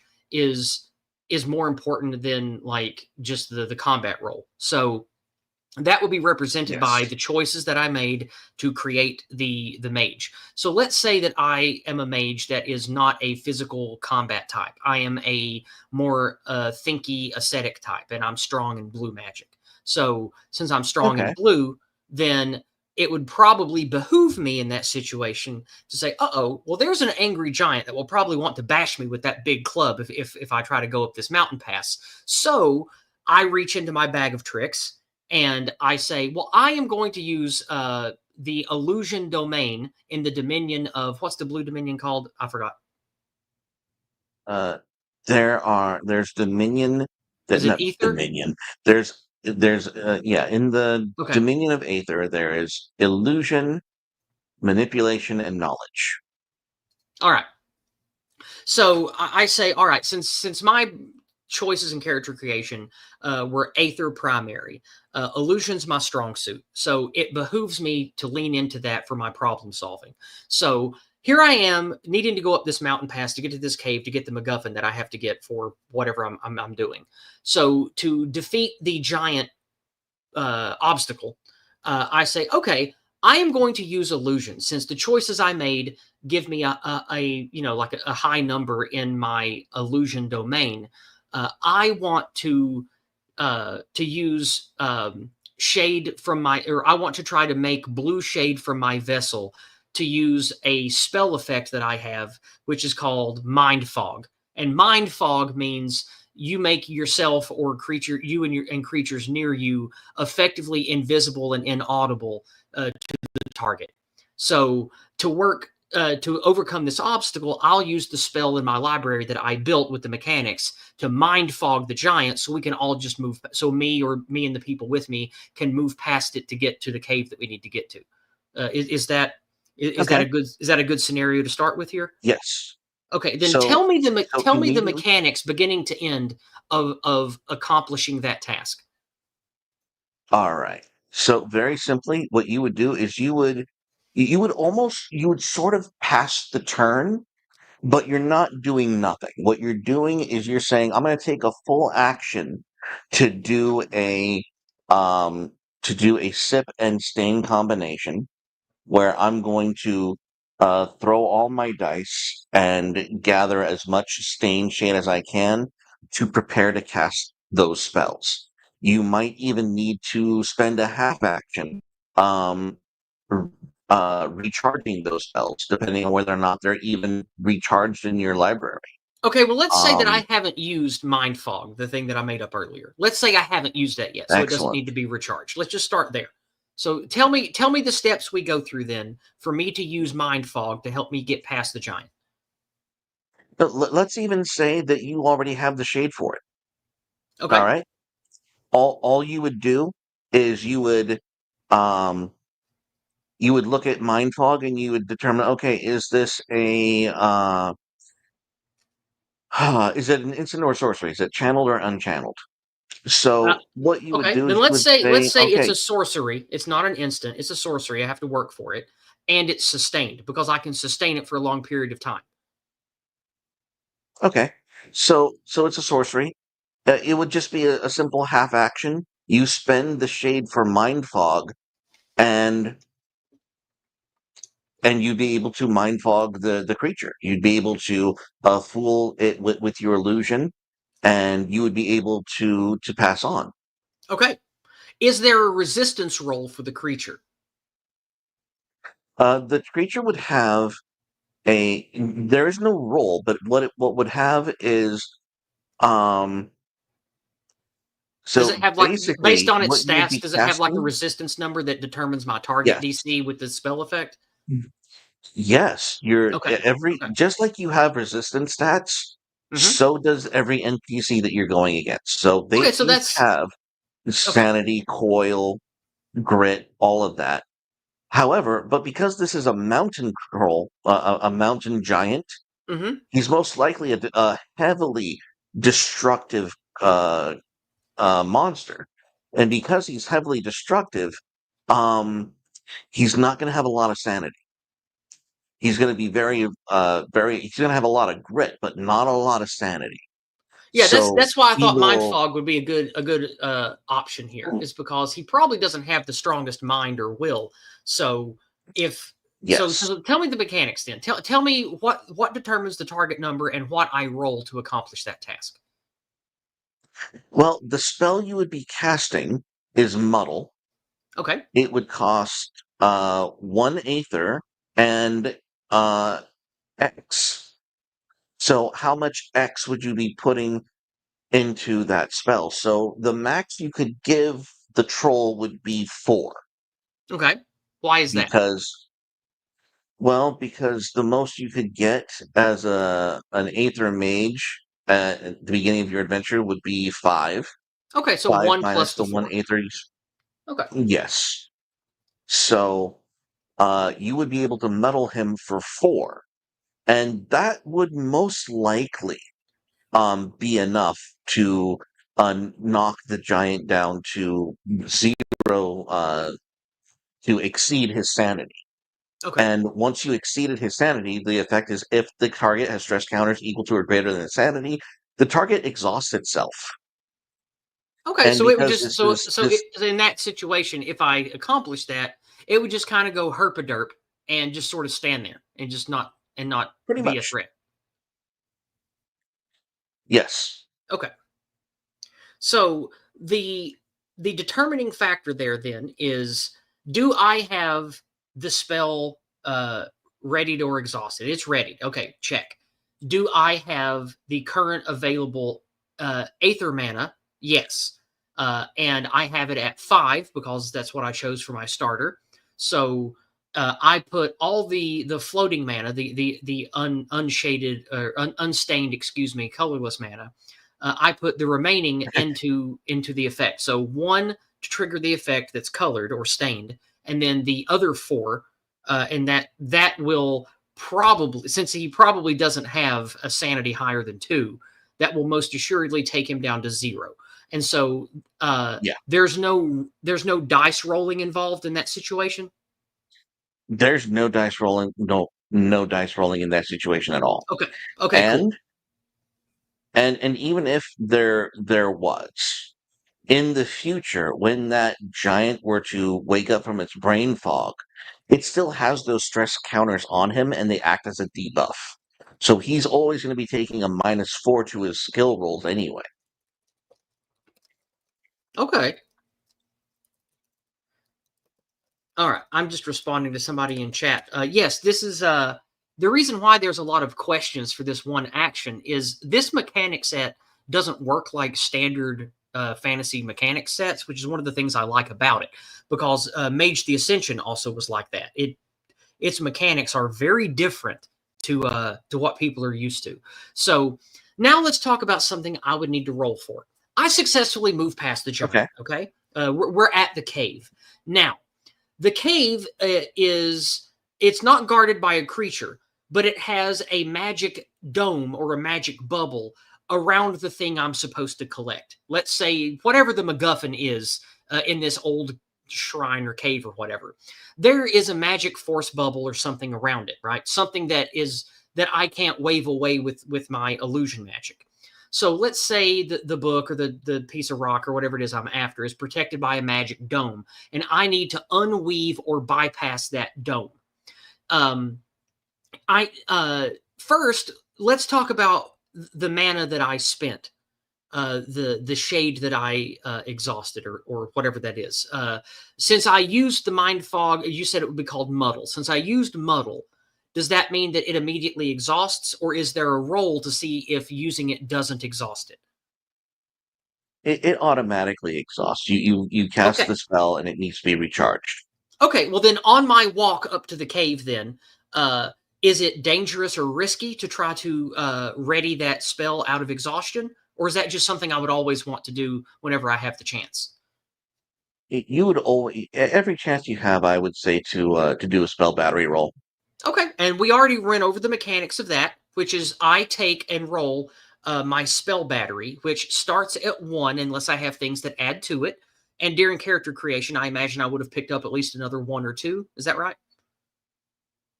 It generally starts as one unless you cast a spell to increase it during combat. Okay, so may I roll that 1 die without risk over and over again when I have downtime to try to ready my exhausted spells since there's no risk for failure? Oh, if well, if you're taking like even a short rest automatically like resets all of your spells. Okay, so you So only really need to roll spell battery if you're in like a heated spell duel or in a dangerous combat, and you need to get that spell back correct, quickly. That's the only time you would effectively need to roll for it. Okay, very good, very good. correct. That's good to know. So, okay, I make it up to the cave. All of my spells are ready. None of them are exhausted. So, on the way up there, then I would want to roll to get that mana back. Tell me how I would get that mana back that I spent for using muddle. How you would get the mana back is you would simply spend a full action and you would simply do a stain roll. You A would stain roll, no, okay? let me take that back. Yeah, you'd make a stain roll. You take your sip level automatically down by one, and then you simply make a stain roll. Okay. So my sanity goes down 1. No, your sip level goes down one. Sip level goes down 1. Okay, sorry. I'm blanked on that. So you're like we looked at the in the mechanics. Sip is what represents you taking sips of the energy of the mana from your vessel, right? That's what that represents. Correct. Okay. Yes.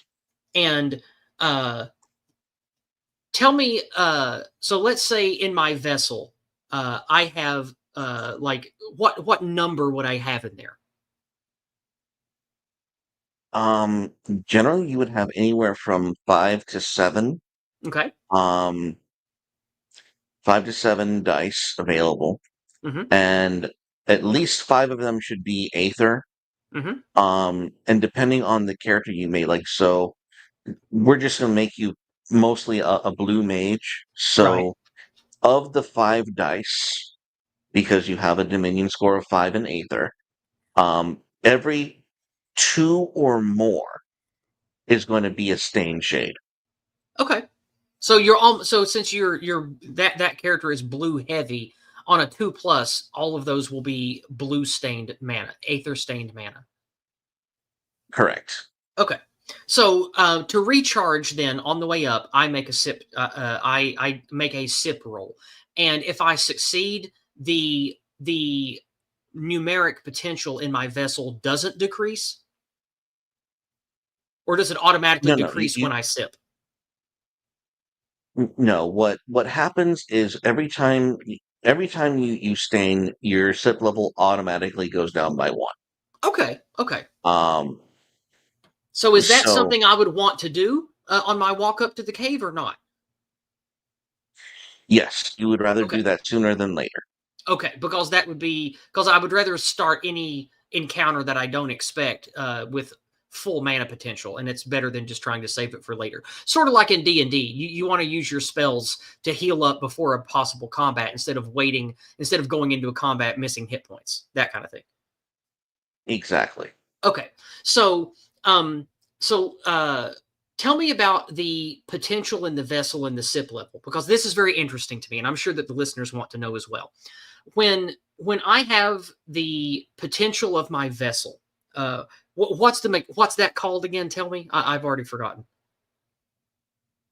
The potential, the sorry, what are you referring to? And oh, sip level. Yeah, Are you talking about sip level? yeah, that's what Okay. it is. The sip level. What Okay. determines that? What determines that is basically how much shade is in your vessel. How full is it? And Now, what the sip level does is it just basically says how much shade is in this and and how difficult is it to pull from your vessel. is it more difficult the emptier it becomes? Absolutely. Okay, that's what I figured. Okay, so keeping that topped off is a good idea. Yes. So let's say that I am since I used uh since okay, I'm trying to wrap my head around this. Since I used mana to work the muddle effect, um, I roll. What do I roll to refill that vessel on the way up to the cave? Right now you would just roll your stain roll Okay. because and here's why you don't have to roll for sip Hmm. because you're taking a full action. You Okay. only roll for sip level if you're in the middle of combat and you aren't able to make a deep draw. Like you have to just kind of it could be hit and miss depending on how low that vessel is. Okay. Okay. So since it's not low at all, it would be pretty easy to fill that up on the way up to the cave. Yes, Okay. So uh, I make that check and go into the cave fully charged. correct. Okay. So that didn't pose me any risk of since I'm not drawing shade from the land, there's no risk and no real danger for me to do that at any time. Nope, no danger Okay. yet. Okay, good. So let's say, okay, we get into the cave, there's no guardian or anything, and I need to get a thing. And the reason there's not a guardian is the magic MacGuffin I have to get from the pedestal or whatever is protected by some kind of magic dome of force that doesn't let anything interact with the MacGuffin. Uh, what would I do and what rolls would I make or spells would I cast to try to defeat that barrier or to get the thing out of the barrier? Tell me about it. What would I do? Well, at this point, what you would do is you would make a shade test roll. And as the shade master, I would say, okay, this is a powerful um magical deterrent. Um, I would ask you to pay 2 stain shade and to roll 1d6 plus your bonus. And you would decide what kind of magic you would use or what kind of shade you would use to understand or to counterbalance. Okay. Well, since the Ether Dominion is my favored school, so to speak, would I say, okay, Yes, well, it would behoove me to try to learn through the Aether, uh, what this thing is, since that's sort of like mentalism and mind stuff. Would I say I want to understand this barrier first? Would that be the correct approach to try to understand it? That would be my how, since you said how is more important than what earlier. absolutely. Okay, That is so tell correct. tell me the mechanics there, and let's assume and tell me the dice I would roll and the target number that you as the SM would determine. in that situation? Okay, so the first thing you would do is you would pay your Aether Shade, and then I would ask you to make a, let me pull it up for myself, a shade test. Okay. And so what I would do is I would ask you to make a 3d6 plus your shade test bonus, which if you're heavy in Aether, your shade test bonus is going to be a 5. Right. So that would be Um, 8d6. yeah, so 3d6 plus 5, and the typical DC is 10. With this situation, I'd probably up it to like a 12, maybe a 15. But Okay. let's just go with 12. Okay. You would roll 3d6 with a 5 bonus. A static plus 5, not 5 extra dice. Understood. Understood. Okay. Okay. Yes. So in that situation, I would only need a 7 total on 3d6 since I'm getting plus 5 since Aether Dominion is my primary. So that would probably be pretty Correct. easy. Now, let's say I succeed on the roll. I succeed on the roll with the DC 12 that you stated as the SM. And so, what do I learn or what do I obtain with that successful roll about how to overcome this challenge? Okay, and this is where things can get um, hypothetical and really fun. Um, what you're going to learn is that this is a powerful protection magic. So Okay. you would get a library point in protection. Ooh, okay. You get a library point in protection, and um, what you would also do is you would be given a kind of like a at this point you would be given a solution of sorts. Like, how would you go about to defeat this magical barrier? Well, let's say you need to hit it with a uh, powerful channeled spell of, um, let's say, five shade. Let's say that it hits that it requires a threshold of magic to break it, or some sorts. Or if you need a particular counter spell. This is what you would learn at this point is what as to what direction you would go. I would probably offer at this point to stay on theme an appropriate counter spell. So what we are going to do is we're going to go to manipulation. So if you would, okay, so rather than giving you a point of a protection, I could also give you a library point in. No, no. You would learn at this point that that you have at your toolkit Hmm. the potential of defeating this magic.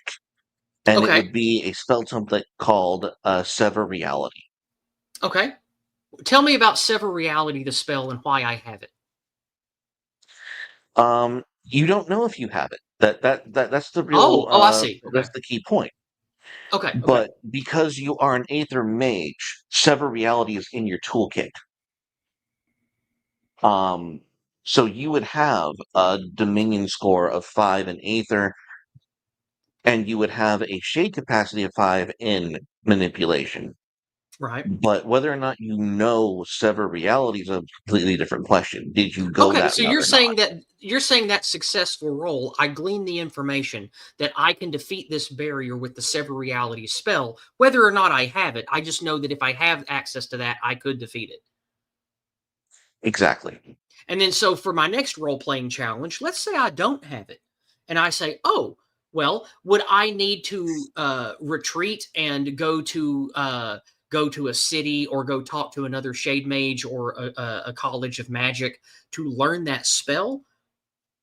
Or Um, could I simply use Aether Magic to talk to someone else over distance and say, "Hey, I need this spell. Can you teach it to me, or can you come here and use it for me?" it's simpler than that. I would simply ask you to pay 2 Aether Shade and make another shade test Oh, at okay. a Well, higher let's say I do difficulty. that. Okay, so what is this shade test for? Is it for me to learn or to generate the sever reality spell? Yes. Okay, then walk me through the You mechanics of what? that. Tell me about it.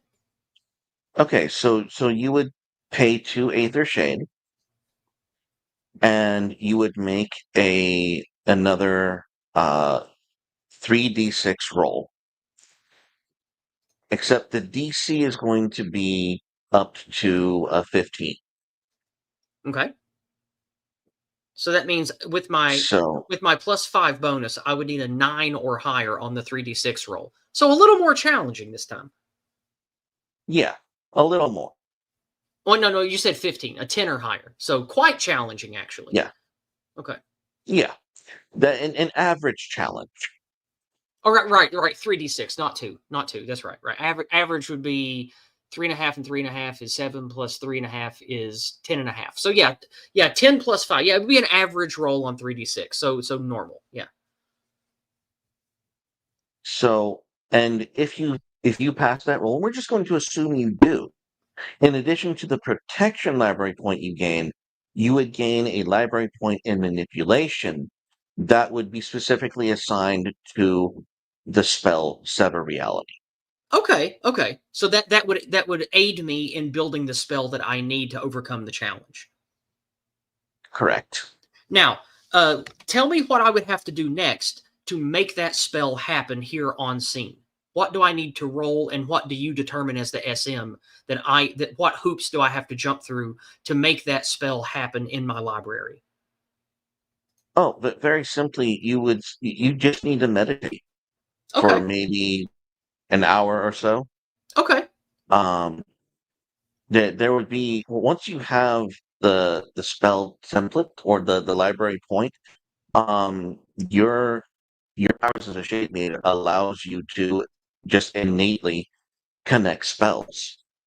okay. Cool. That's sort of what I thought from what I've read so far. But I just wanted to make to see what it would be like in gameplay. So what? So then I say, okay, I'm going to meditate here since the cave is safe and there's no threats around that I know of anyway.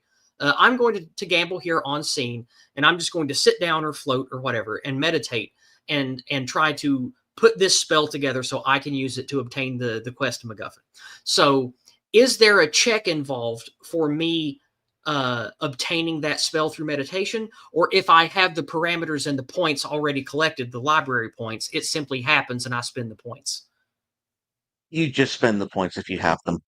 Okay. They're during ostensibly during like a point of rest. Okay. So since I am able to take a point of rest and presumably won't be attacked here in this remote cave, I put together the um, what was the reality revision spell called? You called it, I forgot. Sever reality. Is that what it is? Yeah, sever reality. Okay. All right. So then I meditate for a while and I spend the points that I've accrued, especially the one that you gave me from that previous Aether Dominion roll. And I say, okay, I have the spell Sever Reality ready. Or when you gain a spell, does it start exhausted? Oh no, it starts as ready. Okay, then I say, okay, then I would like to use Sever Reality. And would I know that Sever Reality is going to permanently remove that magic barrier? Or does Sever Reality simply take the MacGuffin in the barrier and put it in my hand and the barrier stays in place? Or is that something that the SM just determines on like that's just your call, Um, how it works? that's up to the Shade Master, but it's pretty obvious that in scenario it would remove the barrier. Okay, that's what I thought. So, as a player talking to you as the SM, the Shade Master, I would say because you told me earlier, expressing the player's wishes and goals is a big part of this. So, I would say I want to use Sever Reality to banish the barrier, to remove the barrier. What if I said I want to leave the barrier in place, but use Sever Reality to uh, to make the object appear in my hand? Or is that not within the parameters of the Sever Reality spell, and I would have to use different magic for that, like some kind of apportation? Yeah, that would be outside the parameters of the spell. Okay, cool. All right. So then I would just say, okay, well then, as I expected, this spell was going to be used to remove that barrier. And then, is there a roll involved, or do just like with Muddle earlier, do I simply spend the prerequisite mana and make the effect happen? You just spend the prerequisite mana. That's it. Okay. So, do you, as the SM, do you determine a difficulty level for the resistance on that barrier? Like, let's say a shade mage much more powerful than myself laid that barrier on this object 100 years ago, and if you, as the SM, wanted to make it challenging to work through, would you say, well, you can use the spell, but we have to roll to see if it merely weakens the barrier or removes it entirely? And if it only weakens it, you'll have to gather the mana and cast it again or find another spell to lower it. Does that happen in gameplay here? Um, Is that a kind of thing that you as an SM use? okay. You bring up an interesting question, and the short answer to that, the short answer is no. The barrier spell is going to be a version of an aspect spell. And Okay. if there's a spell effect that says deactivate an aspect or destroy an aspect, then it doesn't matter how strong the Shade Mage was, Okay. Okay. your counter spell's gonna work. So since Um, that now, barrier spell is the thing you just talked about, I assume Sever Reality is a quote unquote counter to that type of effect, right? yes, So my previous roll with Aether told me what I needed to defeat that particular spell. I meditate and assemble that spell, and so then I successfully use it by spending mana, and it defeats that particular spell effect. So it's sort of like finding the right tool for the right job. It's there's no role required because that's how magic works in this setting. correct. All right, that's excellent. Okay, well, I think that's enough of a walkthrough. Hopefully that sort of gave people an example of how the mechanics work, how the mana flow and the knowledge works, and what kind of challenges, at least in regards to magic and bypassing or overcoming creatures, works. So I think that's enough of that for now because that took a little while. So unless there's anything you have else to say on this explaining the mechanics loop, I would love to look at the last thing that I wanted to talk about, which is, of course, the big rock. And then I'd like to look at some artwork before we end the stream. Does that sound good to you? That sounds fantastic. Just give me Okay. 1 second. Oh, I will sure. be right back. Okay. Well, then, while Shademaster is away, if there's anything that you guys would like to ask and have us talk about before the end of the stream, I would appreciate you sharing your hard-earned resources with me. The entropy link is how I prefer to receive paid chats. That'll be the top pinned comment in the chat. It'll also be the top link in the description of the stream. If you want to send in money and comments in other ways, I can take rants on Rumble, hyper chats on Odyssey, short messages on Cash App and PayPal. So get your questions in the next 10 or 15 minutes because we will be wrapping up shortly after this. And when he comes back, we will be talking about the big rock, which is both fun and funny, as well as an important part of the storytelling aspect of this game. And I have that pulled up already in the PDF. So when he returns, we will be able to continue with that. Let's see here. I will check the All chat. right, I am back. All right, welcome back. And you're welcome, Slots. I knew that many of you would want to know what the actual gameplay loop would be like. So I'm glad that helped you out. So I have on screen now Siphon Rolls and the Big Rock. Before you talk about why this is important, let me just read through this because it's a lot of fun. And it will hopefully let people know that this is a more narrative role-playing heavy game instead of just a go into a dungeon, go to the left, and kill goblins type of game. Siphon Rolls and the Big Rock. Siphon Rolls are the deadliest roll in the game because they literally kill the world that your player stands on. They are also the deadliest role in the game because they can provide you, the Shade Master, with a big rock. In the early days of role playing games, games masters would spend hours carefully crafting an adventure for their players to enjoy, only to become frustrated and belittled for their efforts. In frustration, it became a common trope for ungrateful characters and sometimes even entire parties to suffer the wrath of an enormous rock of massive size, falling from celestial heights to instantly crush the offenders. There was no role to save you from the big rock because no role is offered. It just happens.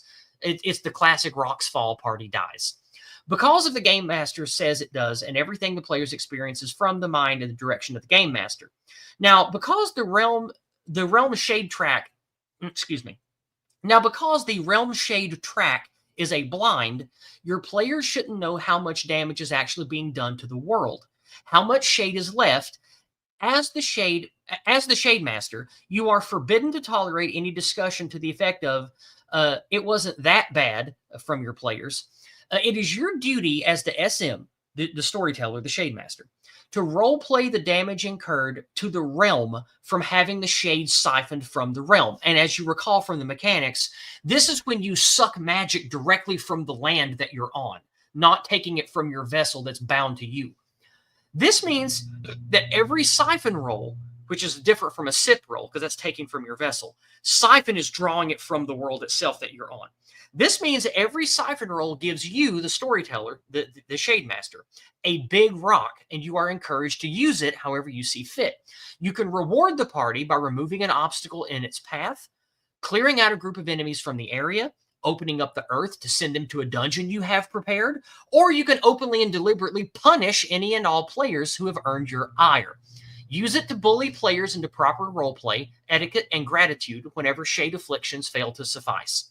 Whenever the session seems to stall or players are causing unnecessary drama, don't forget to use the big rock. Now, this is the last thing I wanted to talk about as far as what's in your book. So take some time and talk about this, explore the space, and tell us about it. The big rock is is really a narrative necessity, because you can't just let your players have everything. I mean, you need to have some narrative control, and to be honest, there are just some times when combat is taking far too long. And another great thing about this game is the longer you're in combat and the more siphon rolls you've done, or sip rolls that you've done where you've refreshed your shade for your player, the longer that combat extends, the more combinations you've been able to pull off, the more strategy you've been able to enact, and the more powerful you get. So the big rock isn't there simply to punish players, though you absolutely should when they are ungrateful. Um, it's there to make sure that there's a good pace to the game. And when you hit a point where the siphon roll becomes a necessity, that's usually a time into whether or not it's time to move on or if things need to get a little messier. And that's what the big rock is for. It's to help the narrative remain smooth and interesting for the players. As I said, and there's many things you can do with the big rock, of course. Um, all based on your preparation, all based on and it's also getting to know your players, how you're going to make that happen. But I had to make it actual rules as written, the big rock, because the I just feel like there's too much debate as to whether or not a game master has the right to do X, Y, or Z. You're if And my position is if you're running the game, you're running the game. That there's no ifs, ands, or buts about it. And the the the Shade Master should reflect that. Um, because that they are role playing that, and that's a really cool part about this game is when you're running the game, you're also playing the game. You are role playing as the Shade. Mm-hmm. That's what you're doing. And Right. you're enforcing shade afflictions. You're enforcing and shade afflictions are tricky. Shade afflictions are some of the, like, for example, and we're going to get into some specifics here.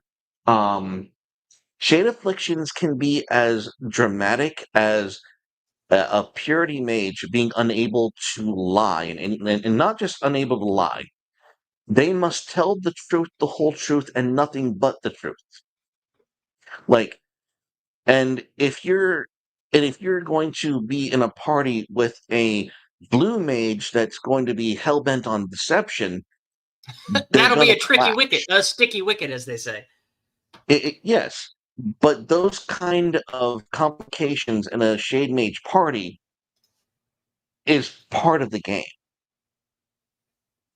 You're gonna have shade mages of purity who are being like, I I have to save every innocent soul that I can, and there's gonna be a corruption mage that says I can't leave any survivors. Yeah, yeah. Okay, interesting. So, as a recommendation, as the man who made this game, do you recommend, for fun and intricacy of roleplay, that players create mages that have afflictions that might be uncomfortable to play side by side together to create fun role playing obstacles? Or do you recommend that players create afflictions that won't have a lot of negative overlap? What would you recommend?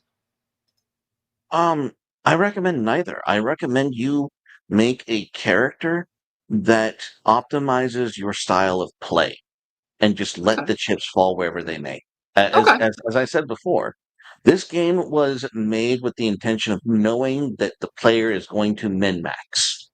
Okay. So just go for it. Okay. Okay. Well, with the time we have left, I before we look at paid chats, assuming we have any at all, I would like to look at the artwork in this book. So, you talked earlier about how you utilized this Leonardo art program to make stuff, and some of the artwork is awesome, like this one here. Like this Yeah. piece of art is just freaking cool, man. Like it's great. Like the every piece of it looks great, and it like if you hadn't have told me, I wouldn't have guessed that this was AI art. I mean, maybe people that have an eye for that can tell immediately, but I couldn't. And I love artwork. I've looked at thousands upon thousands of pictures from D&D books and all the other kinds of role playing stuff, and everything you can find on DeviantArt and Pixiv and all that other stuff. Like I've looked through like thousands and thousands of images online back before there even was AI art, and this looks like something professional. This looks great. Yeah. I'm actually really proud of that one. That one just fit. And here's And I another love one. when I find things that just fit. Yeah, this is the advisor. This is the picture that you used for the advisor. I thought this was pretty cool. Yes. And I don't really have any commentary other than just looking at pretty images. This here's another pretty one for the Elven Shaman. I like that one a lot. And then here's one for the Orc Scout. I thought this turned out really good. This looks cool. Yes. I could definitely see that being a red magic card. Be like, yeah, here's my orc my orc barbarian or my orc rager. It's cool. Actually, And then next up, he's not red. He's a black is he one. green? Oh, he's black. Oh, this is a black card. Okay. Yeah. I'm not familiar Look enough at with the the MTG game. Are orcs always black? I thought that they would be more of the red no. variety. They can be red or black, but you could tell the color by looking at their resistances. Oh, I didn't even look at that. Okay, cool. Resist. Oh yeah, I can see. Yeah, yeah, you're right. Low stamina, high coil. Yeah, definitely of the black or corruption dominion. Okay, moving on here, we have the Orc Death Knight, which is badass. Look at this art. Isn't that cool? Yes. Love that. And then we have where's another good one? Baloth, cool lizard monster. I assume this Yes. this is this is They are green. feisty. Uh-huh. I assume so from the high grit. I thought that would be green. Because it has high grit and stamina. I figured that would probably be of the vitality variety.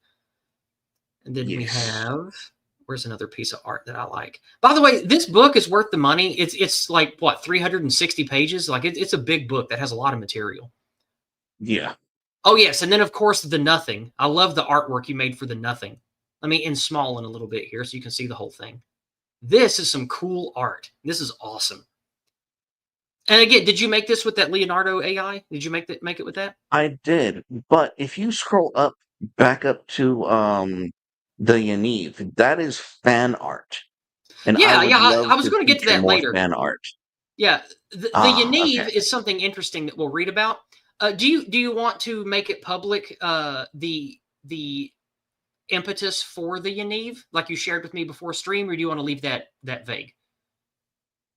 Um, we're just here with a couple friends. I see no harm in it. Okay.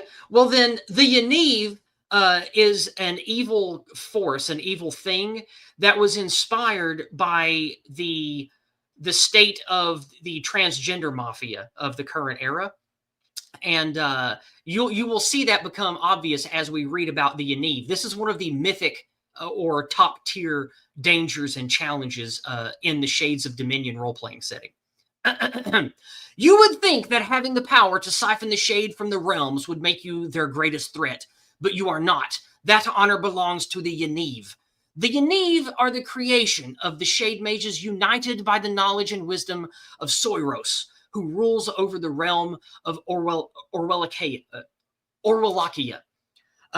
Shade vessels are supposed to be unique to a shade mage, but when a cabal of artificers succeeded in merging theirs into a set of identical, cooperative, interlinked shade vessels, the shade likewise merged them physically and warped them mentally. They became the first Yaniv. Yaniv are hideous, malformed creatures with haphazard traits, features, and limbs. They are not identical, but it is clear that they are a mishmash of one another. They are grotesque and mannish. They are further disfigured by their use of the shade, which requires them to physically mutilate themselves to cast spells. The danger of each Yaniv is that they all possess the same combined might. Each Yaniv possesses one another's spells, domains, dominion scores, etc. When a Yaniv must siphon the shade, it does so for every shade vessel in its collective and can drain a realm of the shade in mere hours. Luckily for you, each Yaniv usually works alone while believing that it is the head of the collective and that all other Yaniv are out working for its interests. This makes the necessary task of eliminating them quite manageable. The Shade Mages must work together to eliminate the Yaniv because not only will the Yaniv drain the realm of its shade, but also steal other shade vessels and transmute them so other shade mage so the shade mage who owns it in turn so the shade mage who owns it then turns into a Yaniv. This increases the number and power level of each Yaniv in the collective. The shade is not kind to the Yaniv for its hubris. Every Yaniv suffers from a dysmorphic delusion as the shade affliction, as its shade of affliction. Every Yaniv is cursed with the belief that it must adopt the physical form of its particular dysmorphia. For one Yaniv, it must believe that it is in fact a mermaid. For another, that it is a hedgehog. Far more distressing is that if a Yaniv catches on that you do not immediately know that what it believes itself to be, then it will attack you until you are dead. There is a tale of a shade mage who stupidly called a horn-wearing Yaniv a goat. That shade mage had its intestines inverted for not guessing Guardian of Mephistopheles. So, if a Yaniv is found, gather your friends and dispatch it quickly. Luckily for you, the Yaniv are cursed by the shade further in that none of them have access to the Vitality Dominion, which means unlike elves, the Yaniv are vulnerable to just turn off your aspects with are unable, to turn off your aspects with nature spells. And so I thought that was a really beautiful presentation because I like the use of Orwell earlier, the realm of Orwellachia to represent Orwellian nightmare we live in, and the Yaniv being these delusional psycho creatures that all think that they're individually important while just being mindless parts of a weird transgender collective, and how each one of them is cursed with dysmorphia. And if you call them, and if you don't go along with their delusion, they get angry and attack you. I just thought that was a really interesting, beautiful way to weave in a little modern culture war stuff very subtly into your Well, and for those who are aware, not so subtly, into your book, I thought that was pretty cool. So I don't know if the viewers will like that or not, but I thought it was pretty cool. That was pretty cool. So, Well, also and you said the this was fan art for this that piece. is fan art from Edwin, a gentleman in the Philippines who Okay, has commissioned some art for me, and more of his art will be in the next installment called Dual Nature. cool. So, so Well, yes, I'm very excited I'm for. keeping it up on screen for a while so people can look at it and appreciate it. I zoomed in a bit so people can see it in detail. This is cool. There's a huge debate going around AI art. But the fact is, with fantasy genre, you need good art, Yeah, whether you yeah, have the money and for it it's or very not. expensive to get dozens of high quality pieces of art for a project. Yes. So I can see why building it with AI is a huge help for somebody who's not made of money. So So my let's look covenant at with some my more pieces of fans art. Oh, is I didn't mean to talk over you. Please go ahead. no, no, you're fine. But the covenant with my fans is, of course, when we get actual fan generated art or art that can be that should be in the rule book but isn't. Um, if I find a good piece that I'm able to pay for, um, I'll pay for it and uh, re send out copies with that new printing. Oh, sweet. That's cool. Absolutely.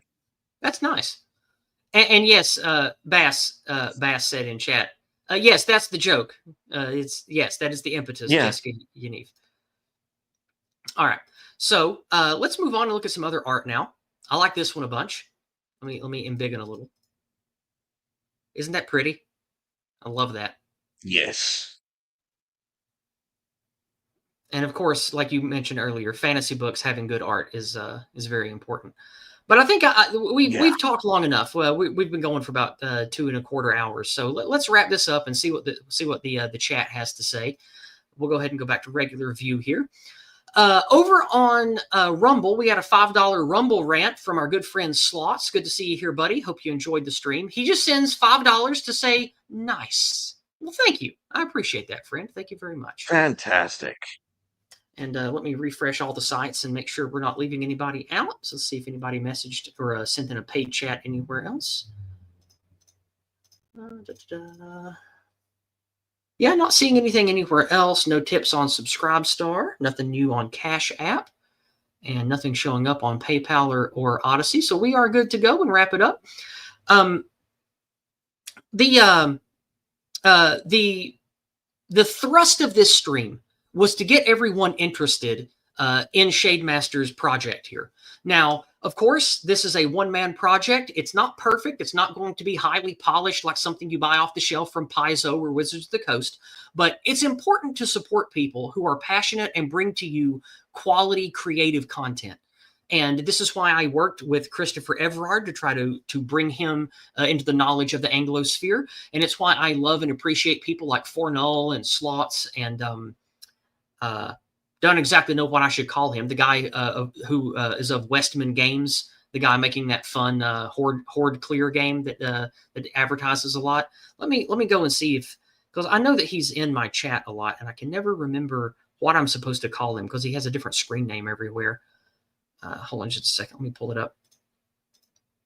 Oh, what is his name? It's just, I think it's just Westman Dinosaur. Games. I think it's just Westman Games now is what he goes by. But Okay. I've known him by many screen names. But no, he's in my chat a lot. He's a pretty nice guy. So I like to support people like them, like all the aforementioned, who put time and energy into these creative projects, knowing they won't get rich from it. Just wanting to create and give alternatives to mainstream slop and mainstream garbage products that are just full of cancer these days. So check out the Shademaster's product. If it seems interesting to you, drop a little money, buy it from him, give him some feedback, share the game with your friends, help small content creators grow, and they really will be the lifeblood of whatever we build together culturally going forward. So that's why it's important to me to feature people like him and get his product out there. So yeah, Based Game Dev is another name that I know him by. Yeah. But yeah, Westman Games. But anyway, that's the end of the stream. And thank you all for being here. And of course, thank you, Shademaster, for gracing us with your time and showcasing your wonderful project for us. I definitely will be purchasing one of these books from Amazon. And I assume that's the where you get the hard copy, right? Correct. I, Correct. I will be buying one. And is it available on Drive Through RPG as well? It is not available on Drive Through RPG. I have not had good experiences with Drive Through RPG. Well, I think they took my link down Well, when I I have no published it idea. the I don't first know much time. about them as a company at all. I just know that's where people can buy PDFs. So I just mentioned that by name. But no, definitely you can follow Shademaster on the old Twitter, on the old Bird app. You can the Shades of Dominion website is down currently, but it will be going back up soon. And you can definitely find Yes. the product itself at the Amazon link, which I will share again in the chat right now, but it's available at the top of the description wherever you happen to be listening to this on replay. So let me go grab that link quickly. There it is. I'm placing it in all of the chat right now. There it is for your convenience. Please buy this if it appeals to you at all. And of course, always support your small creators because they will be the future of our artwork, culture, and entertainment. So any closing thoughts that you would like to share with all of the listeners, both live and who listen on replay? Anything you want to share before we say our goodbyes and get out of here, Shademaster? Just go throw some shade. This is going to be a fantastic game for people who are familiar with Magic and those who are not familiar with Magic the Gathering. Within this system, it's going to grow. As I mentioned, there's going to be a phase two called Dual Nature, where you're going to be able to increase your spells to include areas of effect. And then after that, we're going to talk and we're going to explore shade mages going around to build their own realms. So Yeah. there is going to be a tiered play system. Should I be blessed enough by y'all to continue this passion project? Well, I hope you get funding, attention, and press. I hope that things go well for you and what you're building. And of course, like always, you're my friend, and I'm glad to help you showcase and promote. And if you ever want me to help you workshop stuff, just ask. So, guys, we've come to the end of the stream. This was a great fictional convocation, and I hope to have more of these again in the future. And of course, like always, Newsfist and I will be back Thursday evening at 6 p.m. Eastern, like always. And I will see you guys then. Good night, everybody. Ciao, ciao.